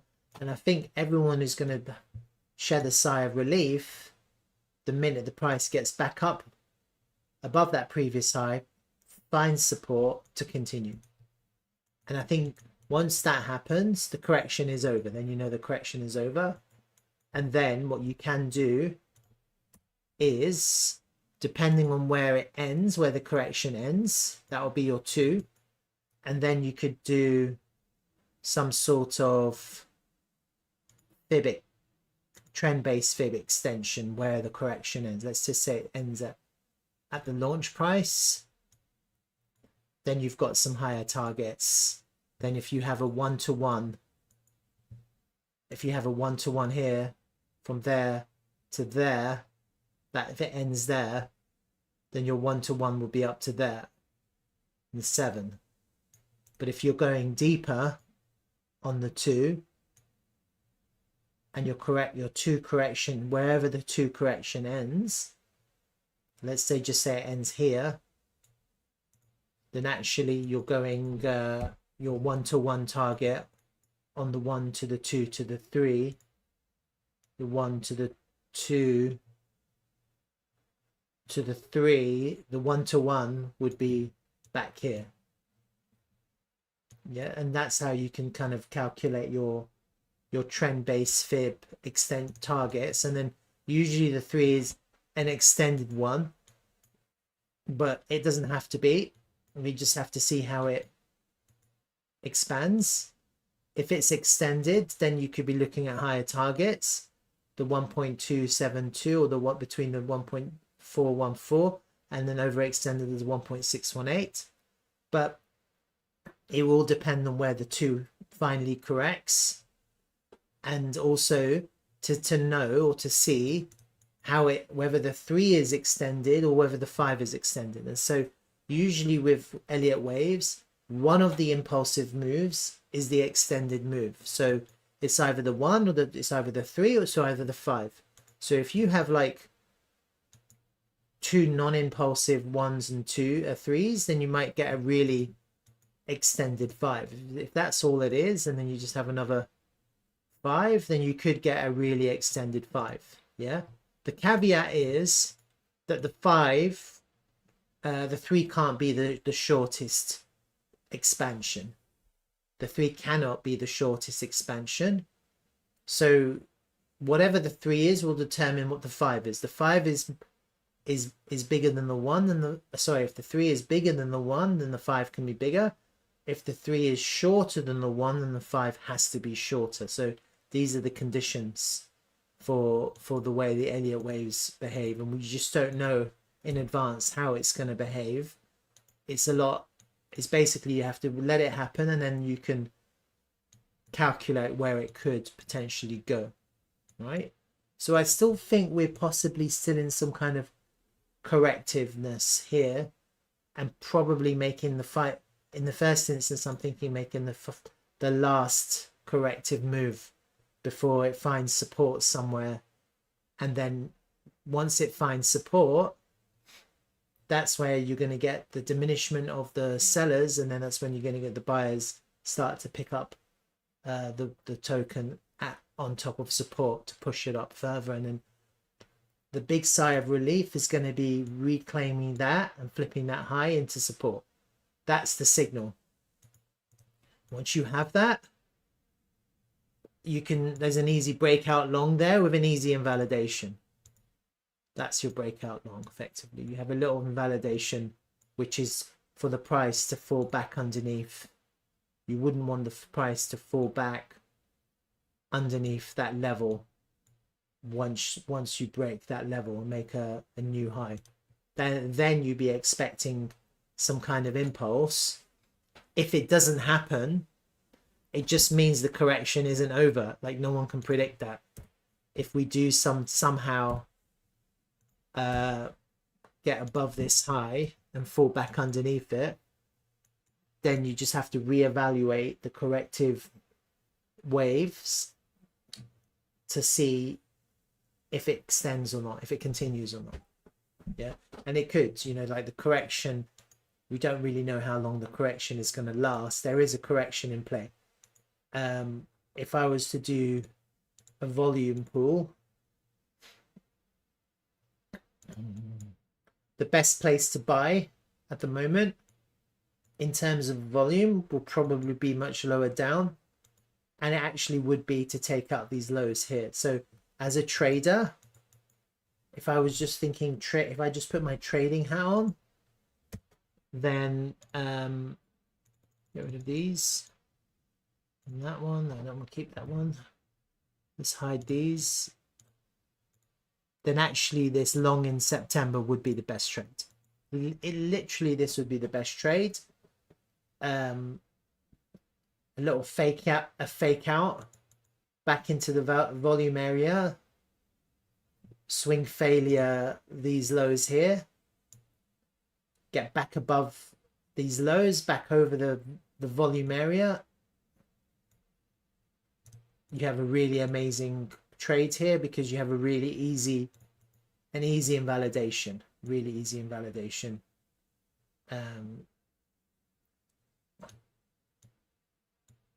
Wherever this low is, and if you entered late, you'd have another easy you'd have lots of easy validations if the price was to do this, was to form this kind of pattern. You just have to bear in mind though that your take profit would be these highs, because now you're forming some kind of bearish harmonic.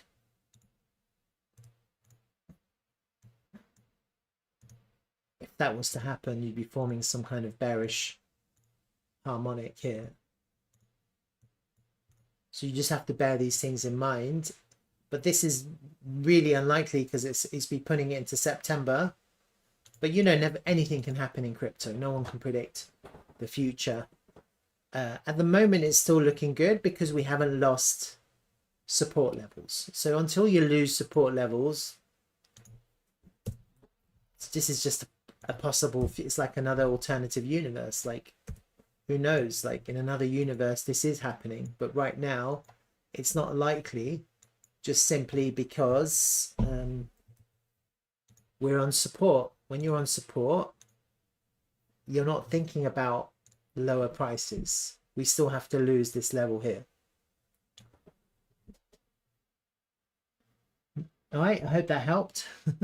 Little VoIP update. No problem, John. Thank you. May we look at ETH, please? From Brett to Sense. Definitely.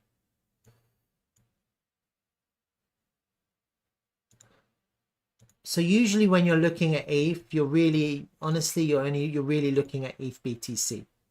I think most people don't realize that ETH BTC is more important than ETH when you're looking at ETH. And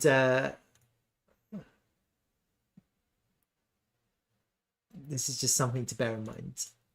Let me just hide all of this stuff that I had in the past. But that's good. That's good. Let's get rid of that pattern now.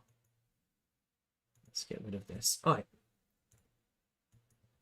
So you've probably not, maybe you have missed some of my previous streams. That's fine. I don't expect people to sit out for hours and hours watching some random guy on the internet talk about the charts because I'm a bit obsessed.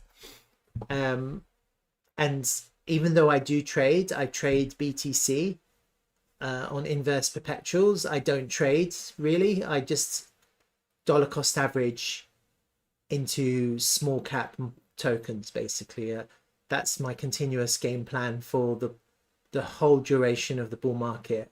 I think it's the easiest and the safest way to trade because you're buying spot on the low cap tokens. They're, when they start expanding and when they start moving, it's more profitable than leveraging Bitcoin, and it's a lot safer too, as long as you're either picking the right tokens or you have a bit of a portfolio so you're spreading the risk. Just bear that in mind. So when I talk about trades, I don't always take them, but I do identify like areas of interest where the price does form support. Anyway, just that's my disclaimer. When it comes to ETH, you have to look at ETH BTC because fundamentally this is what's really moving the price for ETH. Yeah. And what I'm seeing on the yearly time frame is bullishness, and so just bear that in mind. The bullishness that I'm seeing, and I've explained this in the past, is very easy to see. So I'm looking at the candles now, just the candles, and there's a little bit of a pattern forming. If you can see the pattern, it's not hard to see. You have 2 green candles, 2 red candles, 2 green candles, 2 red candles. So I'm almost expecting now 2 green candles. So that's my first observation about the yearly time frame on ETH BTC, right? Observation number 1. And these are just observations. Observation number 2 is you have this higher time frame yearly level. Do you see how this candle closed and opened and you formed this square where it went down? So you had this kind of yearly reversal. As these 2 candles formed, the chart created a liquidity level, which we mark as the yearly level, like that. And we have one lower down here. So as it did exactly the same thing, but on the underside here. See that? So now we have, in this price action, we have 2 yearly levels. Now what happened was, in this expansive year, which was the previous bull market, the price easily traded through that level. And in the 2 subsequent years that followed, this bearish one, 22, and the last year, 23, we had a back test. And so this candle is a profit take candle, and this candle is the test. This one here is the test. And as you can see, we've succeeded. The test has succeeded 2 years in a row. That's for me, that's validation for acceptance above this significant yearly level. So I see this as a bullish hold of a back test of an SR flip on a higher time frame. These are yearly candles, yeah. So that's already set me up as a bullish. I'm seeing this as bullish. I think the other observations are, you have a decreasing volume on the pullback, which is also bullish. And also recently, in the last month, basically, we had a swing failure of the lows of these 2 previous years. You see how the price of this current year, it went down, and now we're trading above the level, and we're back above the yearly level too. Yeah. So there's a lot of bullish things happening with ETH BTC, and this is naturally going to reflect into ETH, right? So just bear this in mind, that actually what I'm seeing on ETH BTC is a bullish hold on this higher time frame level that I have marked here. And we have a swing failure of the lows, which is kind of what you want to see. You want to see the price go down and come back up and not continue. You don't want to see a massive liquidation event and the price to drop. And what we're seeing is that the liquidation didn't happen and the price came back up. So that's quite a strong bullish indicator. And we're getting this red doji was last month. And that's quite bullish. To be in the lows, a red doji in the lows, taking the liquidity, it's quite bullish. It's like a bullish reversal doji. And now we're trying to escape from the lows. And the first confirmation for most people, if they're looking at the price action on the monthly time scale, in terms of the way the candles are forming, would be to have a really nice close above this this red candle here where it opened. So for me, that's an important level. And what you actually want is, you want a monthly close above that level. And effectively what you have done now is you've reversed this red candle and all of the subsequent candles that followed. You've reversed all of that price action and the volume that's attributed to that price action. Okay, once you get a close up there, you've basically got the first indication of a bullish reversal pattern. And if you combine that with the swing failure of the lows and some sort of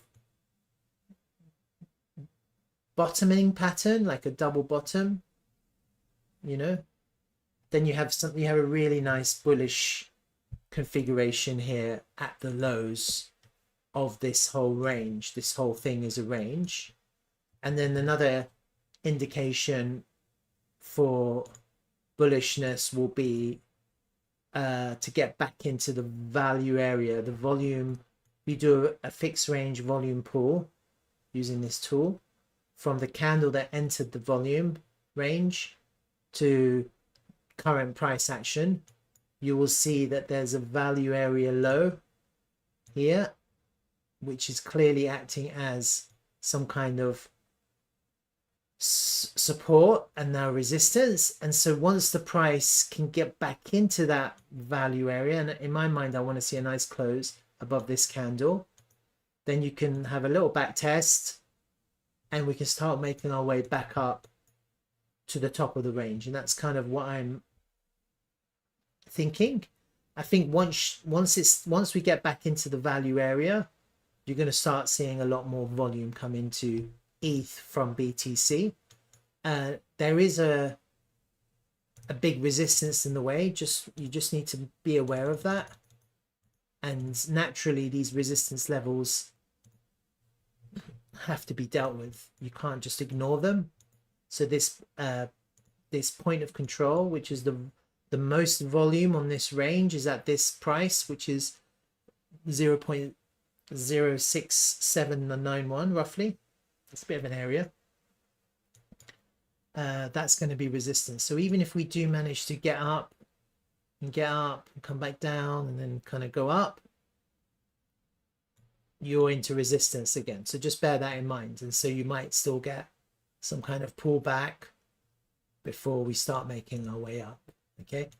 And a lot of this is going to coincide with Bitcoin, but most of the ETH's value right now is going to come from Bitcoin. When that's what you want. And you want ETH to run, you need the volume to come from Bitcoin.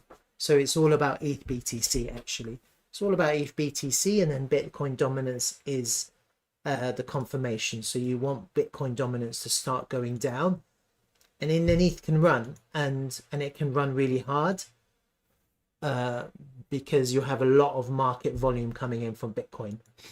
And that what happens is a lot of the big players will trade between Bitcoin and ETH. They'll just swap between the two because they're either trying to increase their ETH or they're trying to increase their Bitcoin. And so what people do for the duration of the bull market is they'll pick one of those two tokens as their bank, as their main token, and they'll try and grow that portfolio by trading between ETH and BTC unleveraged, just straight swap.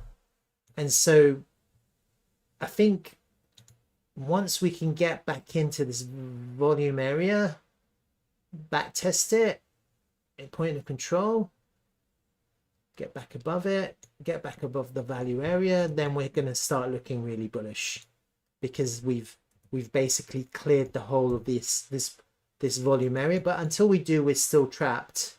So we don't just expect the price to do that. The price needs to go up and clear. There's a lot of liquidity level, a volume put in this higher range, and so it may be that what happens is if the price does manage to get up and reject, which you would expect that. You wouldn't just assume that the price is going to walk through it, especially because I just did a volume pool now, and I can see that the golden pockets is sitting slightly above the point of control. So there is really, I would say there's actually quite strong resistance here to go back into BTC. But as long as you're holding the low of the volume area now, once you're in the volume area, as long as you don't lose it, then you can start getting bullish. And then what might need to happen is one of two things. You either need to put more volume here to move the point of control lower down, so the high volume node moves down, or you just quite simply need to flip that area into support. You flip that area into support, you can start making your way up. And eventually what's going to happen with ETH BTC, if everything continues to be bullish, is once you get back above this volume area somehow, you'll see that there isn't really much volume here. So effectively, you could potentially start making your way up, and then you're not into price discovery, because price discovery is taking this high here, but there isn't really much volume in those higher regions. Let me just have a look at this volume here. Yeah, there was some volume here before in this range, but in the previous bull market, all of that volume was cleared. Yeah, most of the volume that was trapped here was cleared. And so now the volume in this previous bull market is significantly more than the previous bull market. So you can pretty much ignore this previous price action here. And the only thing to bear in mind is there is an all-time high, and the all-time high is there. And so even if we do get up there, there is very likely that there'll be a big profit take into the all-time high. Yeah. So potentially, if ETH does rally, even from where we are now all the way to the all-time high, that's a 1.5x on Bitcoin. That's not bad. It's not terrible for ETH to do a 1.5x on Bitcoin. Let me have a look from down here. Yeah, all the way up to here. From down here was a 1.5x in the previous bull market. So I don't know if it would be terrible to do a 1.5x up to there. And if we are doing some kind of one-to-one, if this is the low here, and you are doing some kind of one-to-one from this pivot low down here to this high here to down to this low here.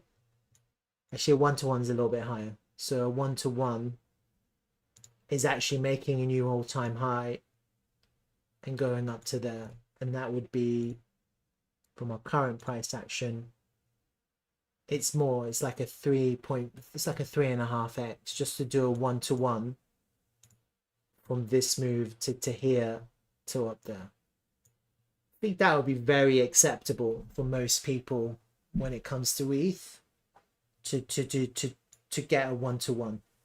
I think that would be quite good.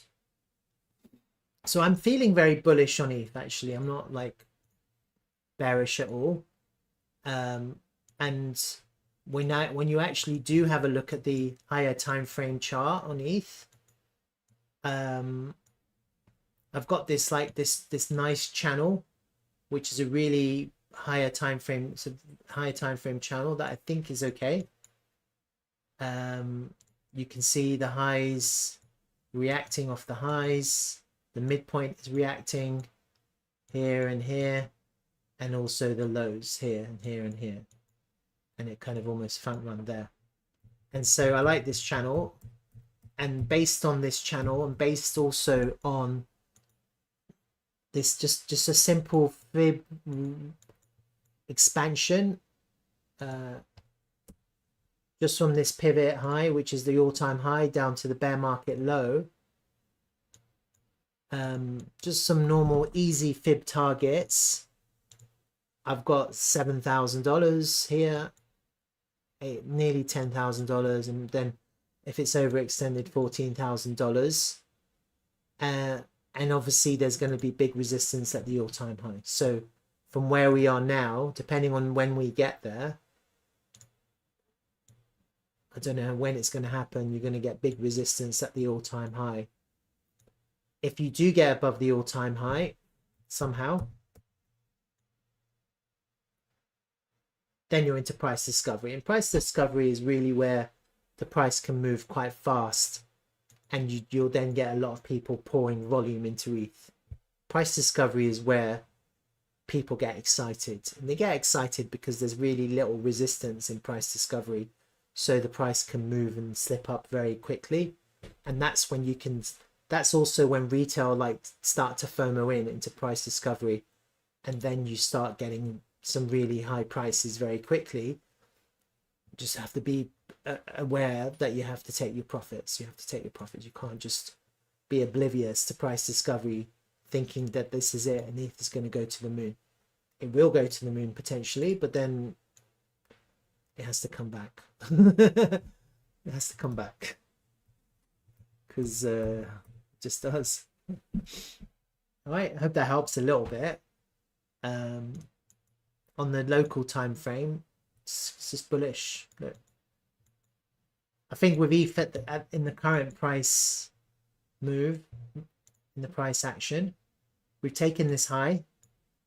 As long as the price doesn't come back underneath it, we're good. We're good for continuation. Yeah. So just when you make these pivot highs and you break them, you just don't want the price to come back underneath them. You just want them to hold. Yeah. if you do get a situation where the price comes back underneath a previous pivot high, like here, you see what happened? It came up to form resistance, resistance. So you don't want the price to go up above a previous high and then for the price to come back down underneath it, because then you could form exactly the same thing, some kind of resistance. All right. Sushant Kumar is saying, I have a question. If someone sells 10,000 BTC in the futures market while another party buys 10,000 BTC in the spot market, which side will dominate? Spot will dominate. Yeah, spot will dominate, because if someone sells 10,000 BTC in the futures market, then someone in the futures market will have to buy back 10,000 BTC.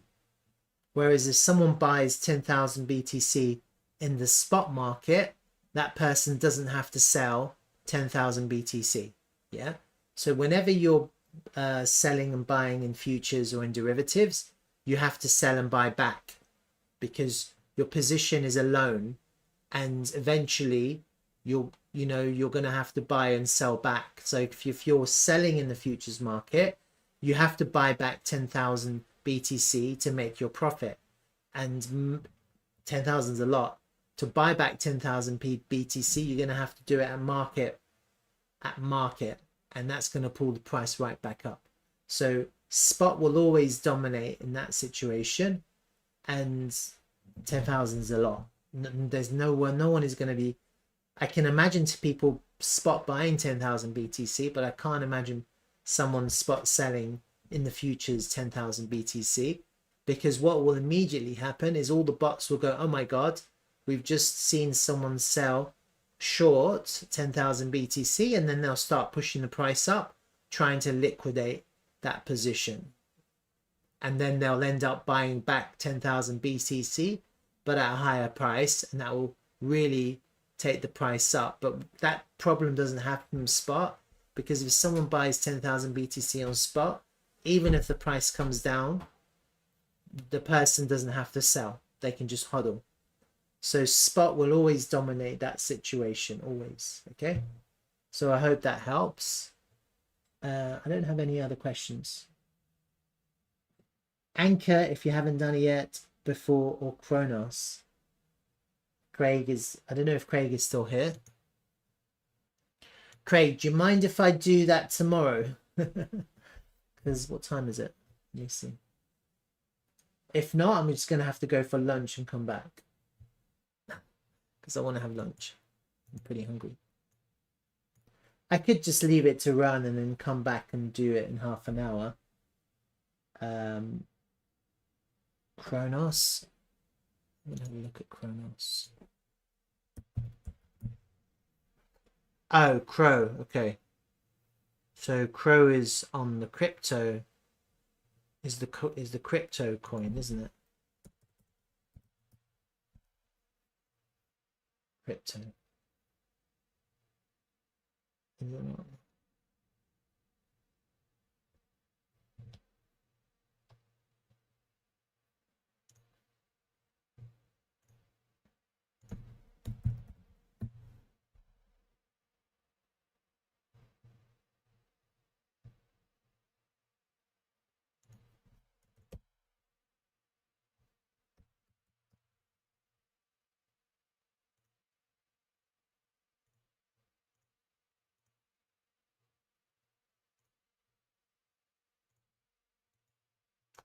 Need to find the correct chart. I can do it in about 15 minutes, because I want to have lunch. I can leave my stream to run and I can come back and do that. Let me just have a look at this.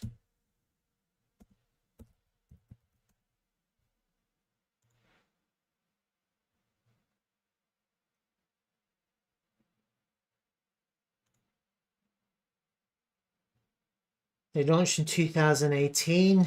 I need to find the original chart. So this isn't it.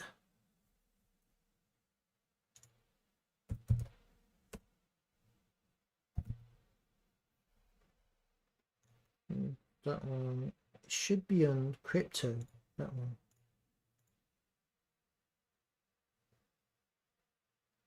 Don't know why you don't have all the charts.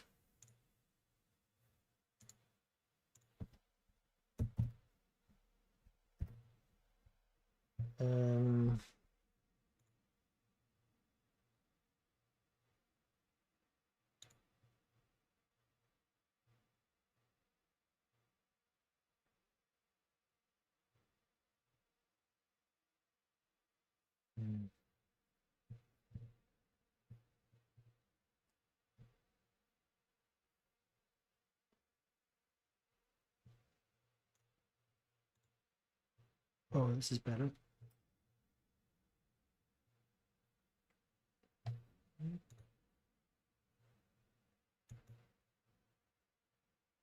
Perfect. Look at that.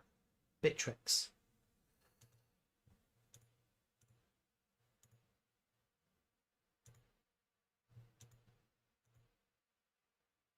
Bigcrypto.com is probably going to have the most volume, but I can't. There's no volume data. There's no volume data there. Coinbase has a lot of volume. Bittrex has no volume. OKX has volume.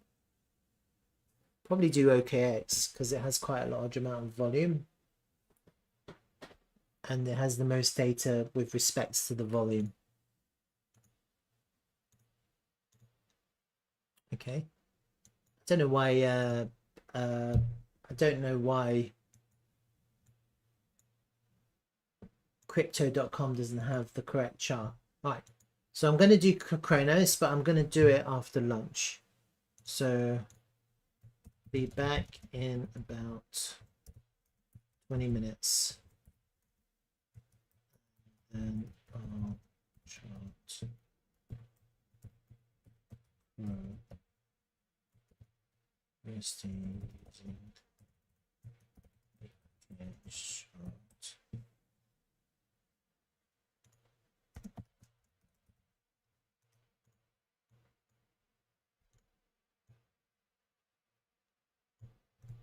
Right, 20 minutes or so.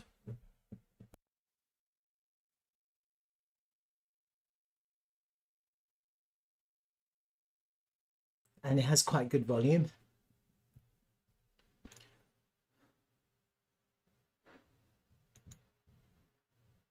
It launched a long time ago, 2018. And if I can get the all-time low, which is there, 0.1149. Do that.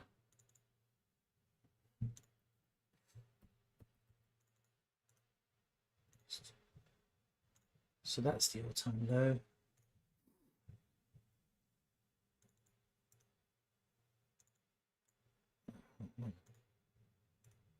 Copy.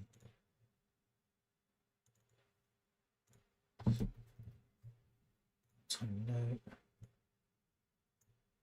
Probably there. That's the all-time high. Okay, we've got the two.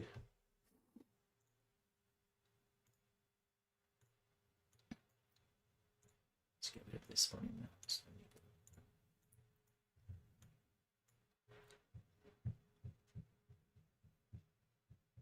Doing the volume pool in the whole range. Can't really see where the previous volume was. Look here. No, it was not significant. The most of the volume came here and here. That's fine. No problem.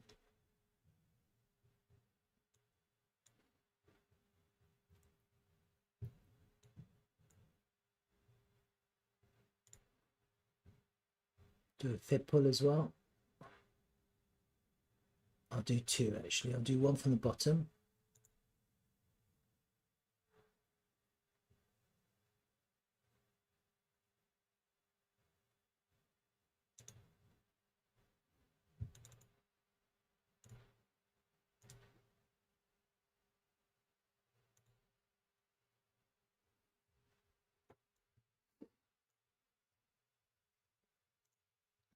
That's quite good.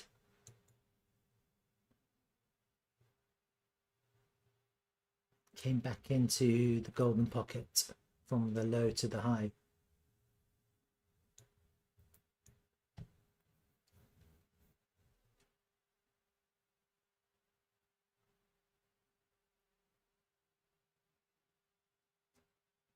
So something I can't see here.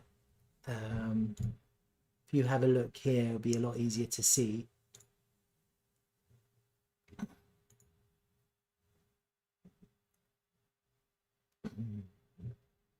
Is the move from the low here. See that?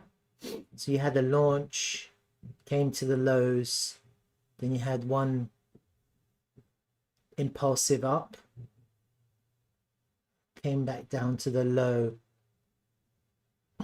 12 of March 2009 there.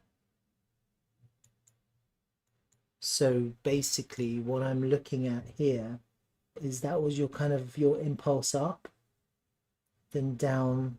So I'm assuming that was the one, this is the two. I'm assuming, I'm not 100%, but I'm just guessing.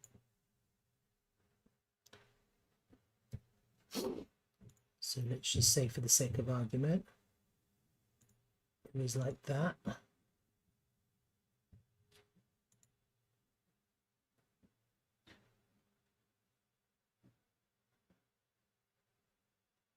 I'm not sure.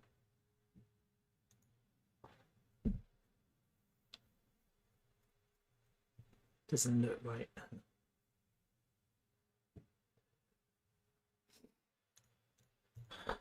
The reason why it doesn't look right is because the 4 can't come underneath the 1. I'm gonna have a look.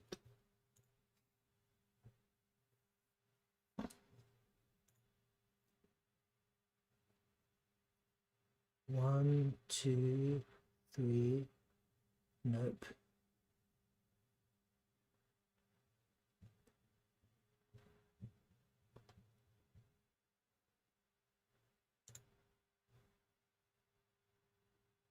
One, two.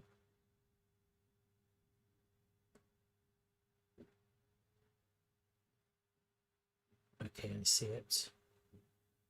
June 21.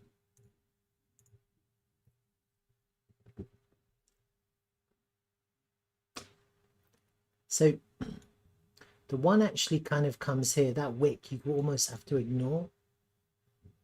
And so this 3 was really, it was to there. You have a 4 to there, which kind of comes to the, it's kind of what I'm looking at right now. Let's just kind of map this out a little bit better. So the low came in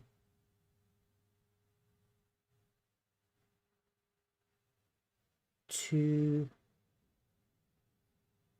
what does it say here? December the 17th, 2018. Can't really, don't really know where that is, but it was somewhere here.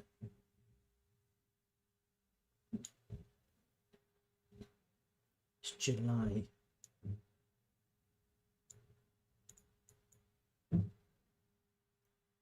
We ignore that wick.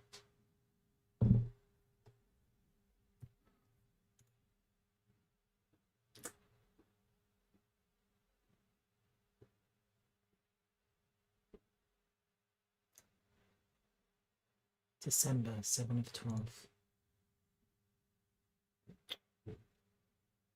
Down. 7 of 12, 7, 12 of 7, 12, 7.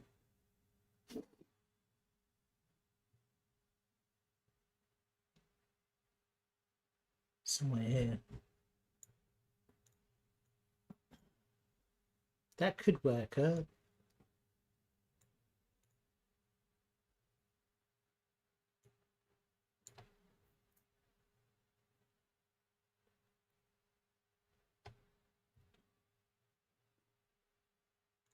Just have a look at this, roughly.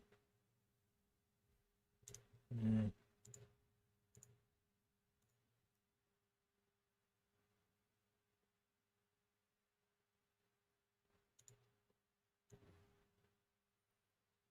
Yeah, maybe.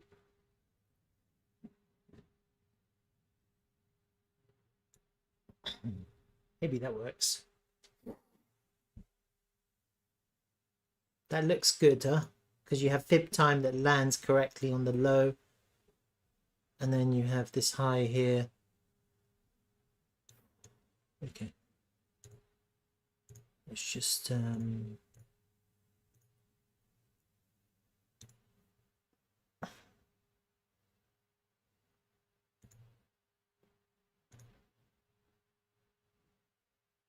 quite sure where this lands.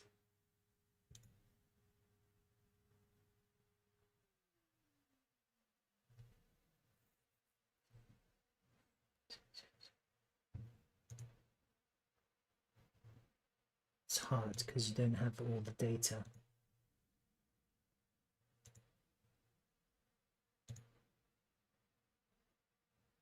That's a 1-to-1 from the 2 to the 3 to the 4 to the 5. You had a nice 1-to-1 there.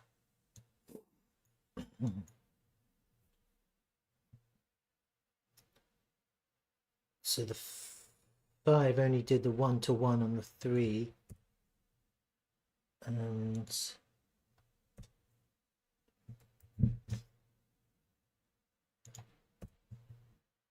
not crazy extended. And this potentially is a 1-to-1 as well. It's basically a 1-to-1 as well. So in effect, it was like 1-to-1. 3 was a little bit extended, but it did a 1-to-1. And then you had another 1-to-1. So 3 was slightly longer than the 1. So therefore, 5 could have been longer. That's effectively what you're looking at. And from the all-time low, Crow, to the all-time high did an 82x. But most people wouldn't have gotten there. Most people might have gotten here. So they did a 35x. Right, so that's kind of what we're looking at now. From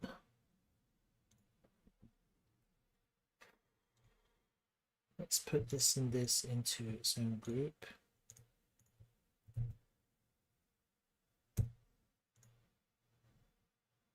I'll leave that for now.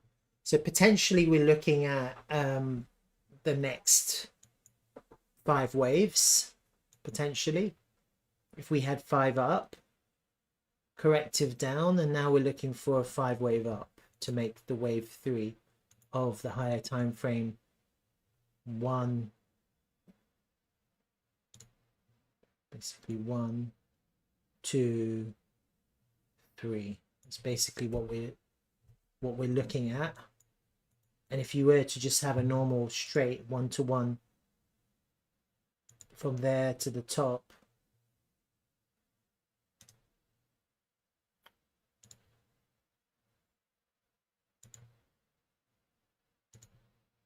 down to there, just a normal, just a 1-to-1 will take us to $4.1 thereabouts, even $4 from the current price action to $4. Could be looking at a 44x potentially if it does a 1-to-1 in this whole wave 3. This would be the whole complete wave 3 if it does a 1-to-1 of that whole first move. There's something to bear in mind. The good thing about the price action is that we've come nicely into the golden pocket. As soon as we came back above this lower part of the golden pocket, what we had was a swing failure of this low. The price came back up, it just impulsed out of the lows here. That was probably about September, October. So from basically October or October, the price rallied, potentially forming the wave one of the next 5 waves, and now potentially we're in some kind of unbelievable. No volume. Terrible. What the hell? Oh God. I don't know what to do now. I just did it.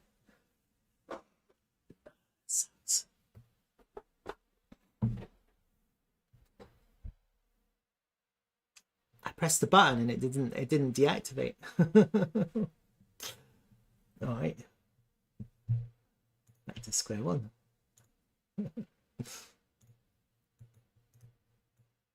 Should I just delete it all and just redo it? Or should I just go over what I've done? Don't know.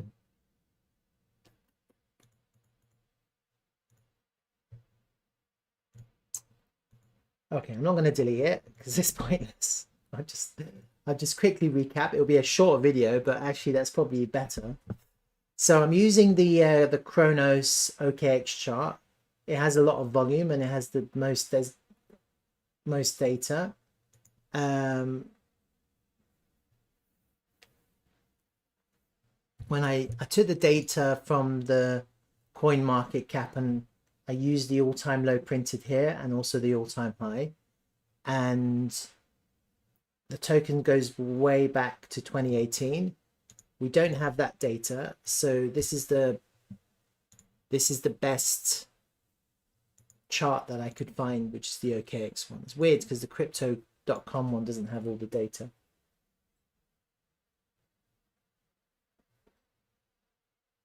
So looking at this, I do see that there's potentially some kind of 5 waves in this first part, from the low here to up here, 1 down to here, and then you have some kind of 3 up to here, and then you have a 5. So it's hard to see, but basically what I was looking at was something like this.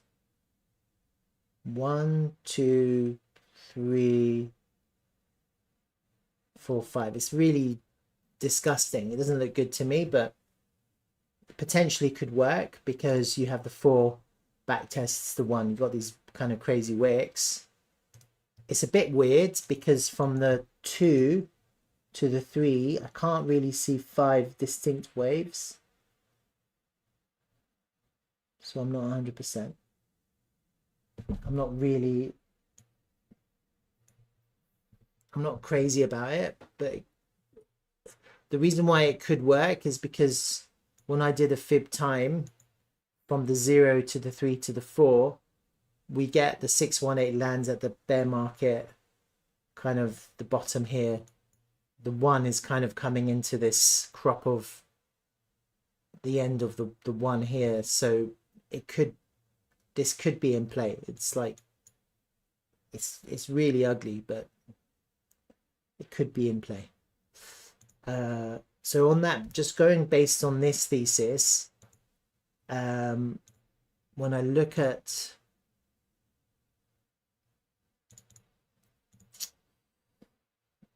from the move from the bottom here to the 1 to the 2, you kind of have a 1-to-1.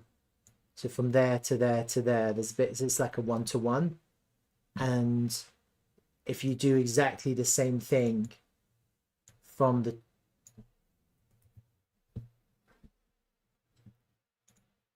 let me hide that again. If we do exactly the same thing from this bottom to here to, let me just delete it. From this bottom to here, you also have a 1-to-1. So if this is the 1, that's a 1-to-1, and then from here to here is a 1-to-1. So it doesn't look too bad. It looks like it's doing a 1-to-1 on the extensions, on the trend-based fibs. This could potentially be a 2 all the way down, and then this could be the beginning of the 1, and this is like the wave 1, and then we're in a 2, and so this whole thing could be the first part of the move up. Who knows? Let's see. Now, these are my higher time frame levels, and these are liquidity levels based on the candles.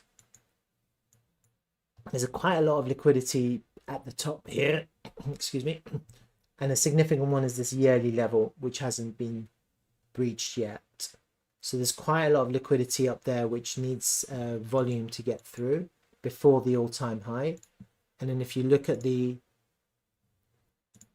you're looking at the candles, you can clearly see that that yearly level that I marked corresponds with the top of these this yearly candle. There's one below us as well.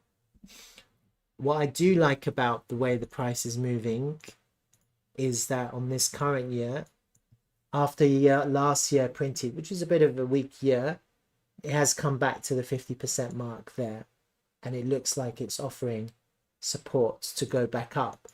It'd be very weird to go back down now that it's hit support and it's going back up. So it does look like it's on its beginning journey to go up.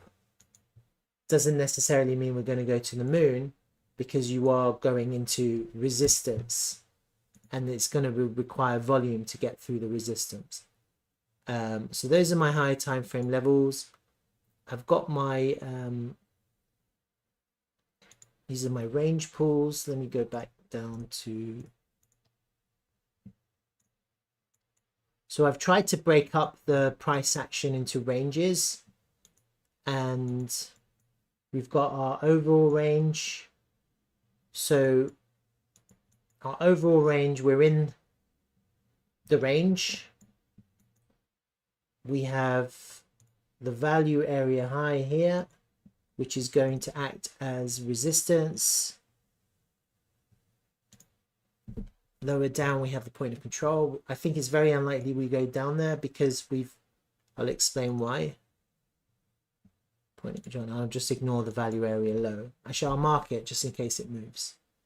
It's good to mark it just in case it moves, so you can see if it's moved. So these are my volume levels.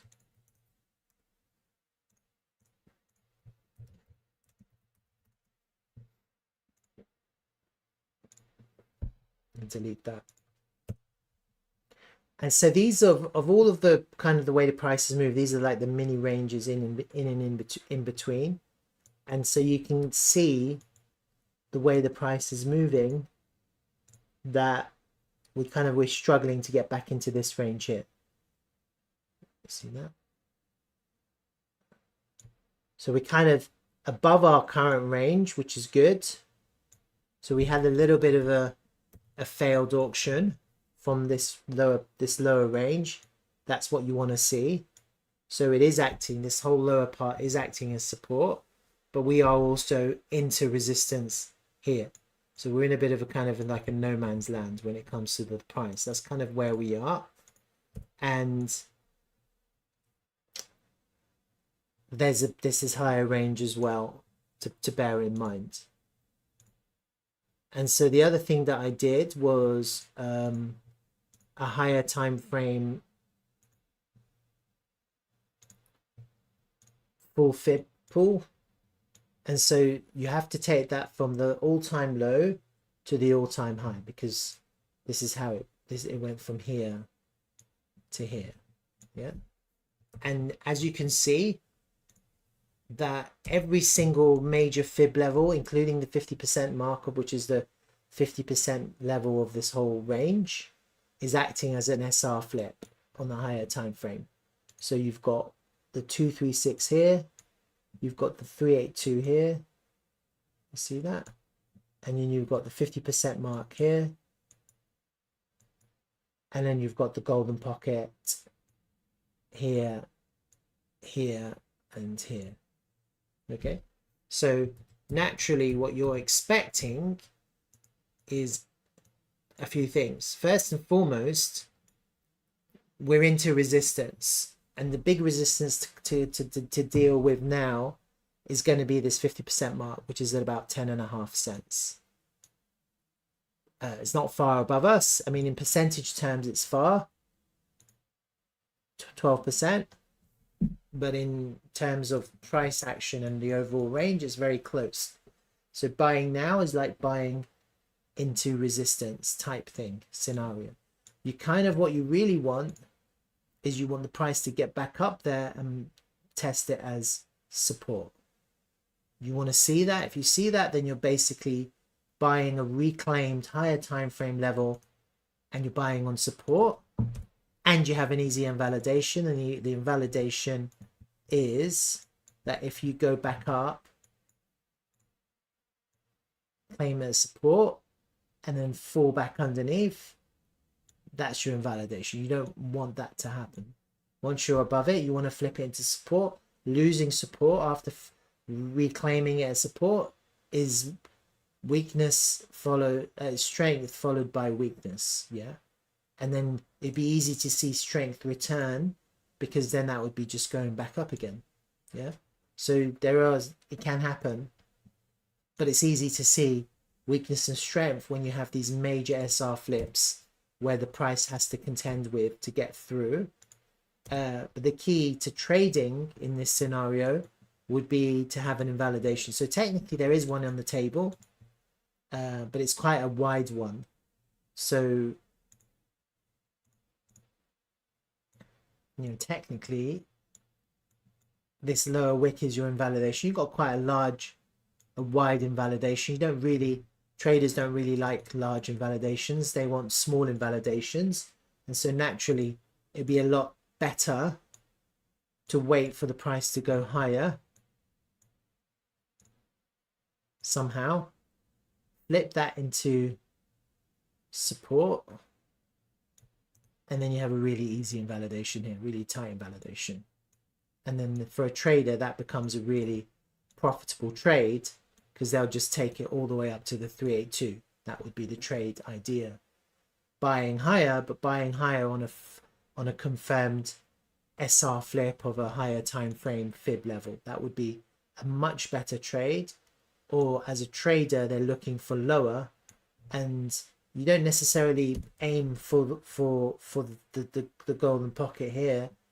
What you could potentially do as a trader is potentially you could look for another swing failure of these lows. That's an acceptable entry, but you're buying straight into resistance. That's something to bear in mind. But I mean, it happened here already. I think this is not extremely likely, but you know, it's an opportunity if it did present itself. And obviously the better entry would be a nice back test into the golden pocket on the higher time frame. You wouldn't necessarily catch a falling knife. You'd possibly look for a reclaim and then an invalidation like that. That's kind of a better trade than just buying now. Obviously, if people are looking to invest and then it's a long hold, then you could dollar cost average in, because we are over a higher time frame support level, which is this golden pocket. So that to the lows of this is only 48% lower, and to the golden pocket to the top of it is only 33% lower, and we are actually above this range value area. So it's not a bad place to start accumulating. But you just have to bear in mind we are underneath resistance, and I haven't yet seen crazy volume come into this. We had a little bit of volume towards the end of this little rally, but so far it's pretty average or subpar volume. So we have not seen the crazy volume that you need. And then the other thing to bear in mind is that we have liquidity to clear. So in this previous range, this push up only managed to clear the liquidity up to this point. So anything above that point, there's going to be liquidity in this range. And if we do manage to get up somehow and flip this 382 into support, then the move up will be quite quick, because this move down was really quick. And then you're into this higher time frame resistance level that compounds with the golden pocket of this from up here down to here. That's the golden pocket. That is it. That is coming into a higher time frame fib level and the value area low of this range, where there's a lot of trap liquidity. So there's going to be resistance there for sure. There's going to be resistance there, and it's possible that the price will just reject. And then if it doesn't reject, in any case, for whatever reason, getting back up into that range would be a sign of strength. Flipping that would be a sign of strength, but then you also now have to work your way through these liquidity levels higher up, and there's quite a few of them: monthly, yearly, weekly, and then you have the all-time high. So there's a little bit of work to do for this token. It's really going to require a lot of bullishness and a little bit of volume, and the real action is when you get into price discovery. So up until price discovery, there's a lot of work to be done on this token, I think. Doesn't mean it can't do it. It just means there is a little bit of work to be done. And the best entry right now that I can foresee, like if I was looking at picking up this token, which I'm not, the best entry that I would look at would be to flip this level into support. That would be a good entry, assuming we don't lose it. Like, it has to be a flip, and then you can trade that all the way up to 17 cents. That would be big resistance. It could just come back down. Then you can pick it up again to go back up. But if you can flip that into support, then the move up to the next level should be really quick, up to 34. Then you're into major resistance again. So there are levels of support and resistance that the price has to contend with to get back up into the higher prices. And then the other thing to consider is that the BTC chart is not looking amazing right now. It's not fantastic. We are in a range. This is, the whole thing is a range, just one big range. We're at the low of the range, but we are slightly outside of the range and to the underside of the value area low. It's not where you want to be. You want to be in the value area, and if we get back into the value area, that would be a good opportunity to start buying, because now you're reclaiming the value area low back into the value area. That probably will coincide with the USD chart flipping possibly that 10.7 cents level into support as well. But then we have a shit ton of trap liquidity here. It was only cleared up to this point. So anything above this point, you're into more volume liquidity, which is basically this little range here, and maybe some of this range, possibly. So there's going to be resistance. Basically, you go up and you're into resistance. With a swing failure of that high, this price would do that and come right back down. It's possible and probable, actually. Dare I say it. And what you really want is you want this point of control in this BTC chart to move down. And in order to for this point of control to move down, you need to get up into this area, put in some volume, flip this high volume node into support, and with the increasing volume, you want this point of control to now move down, and then you want the price to flip that point of control into support with this previous high acting as a support level, and that will be a really nice price action to go up to the next level, which will be again this in the future, this previous point of control, and then you've got more trap liquidity in this range, and so again probably resistance again. So we have a little bit of work to get to the higher prices, and really for any token to break out in a significant parabolic way, you just have to be in price discovery. You have to be in price discovery. The price has to get up there. There's more liquidity there. Get above the highs, and that's when you're going to get the move. Hasn't happened yet with this token. You can see that in the previous market, there was a nice swing failure of this highs here, and then it just sold off. And so there is a little bit of trap liquidity all the way down this. You've got trap liquidity. It's going to be quite difficult to get back up.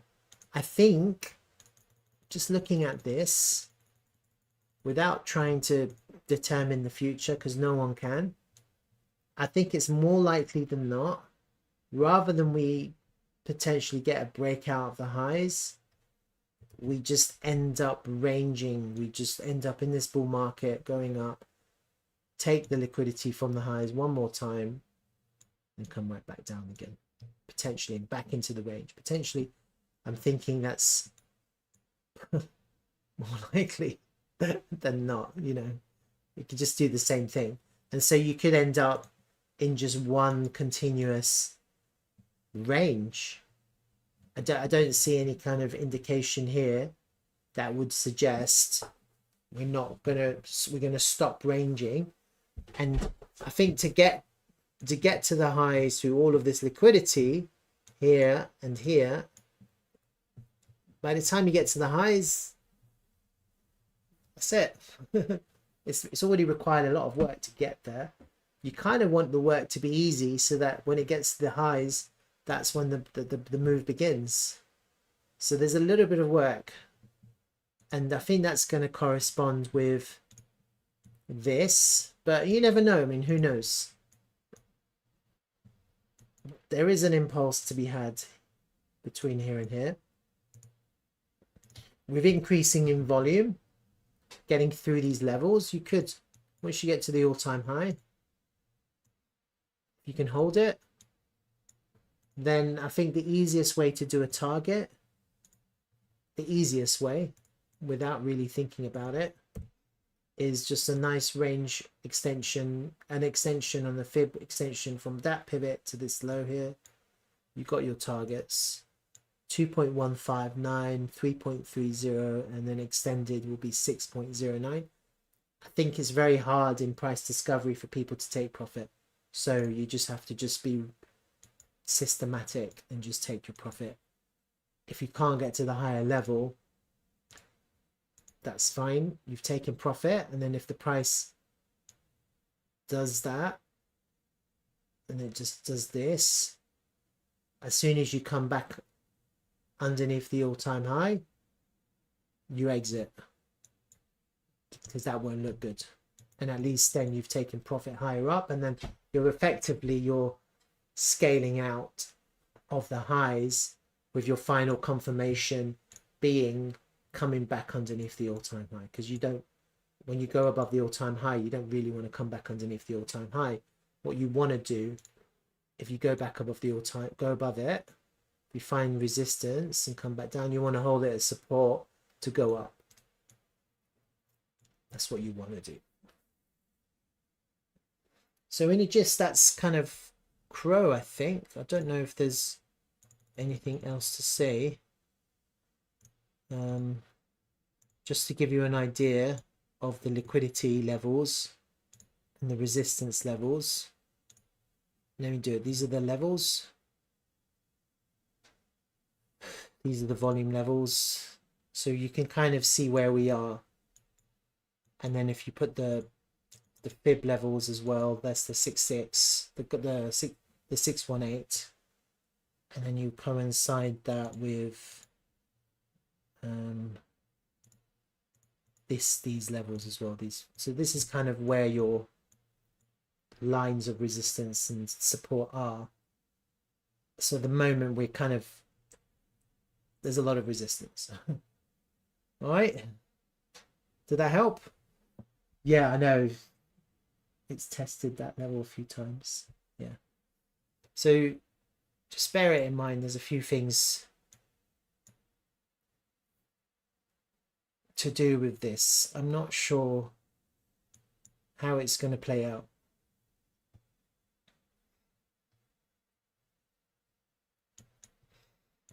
That being said, we have made a higher high on the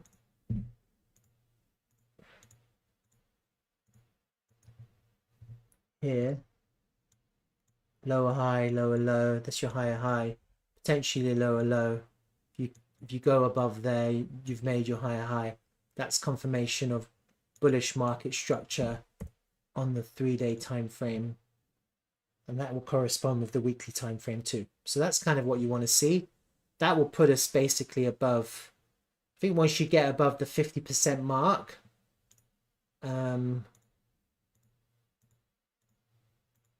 there, that's probably a good place to enter. And then if it can take out that high, you might get a nice move up to the next level, which will be 17.8 cents. And you could just trade it level to level. It'd be good to trade this level to level, actually. I wouldn't, because I don't expect it to go crazy impulsive. I expect it to kind of ping pong between these higher time frame levels. So I think with this, that's the better strategy. All right. I can now edit that. All right. I'm probably going to go now. So thanks for coming by, and then see you tomorrow or next time, whenever you get on. Take care.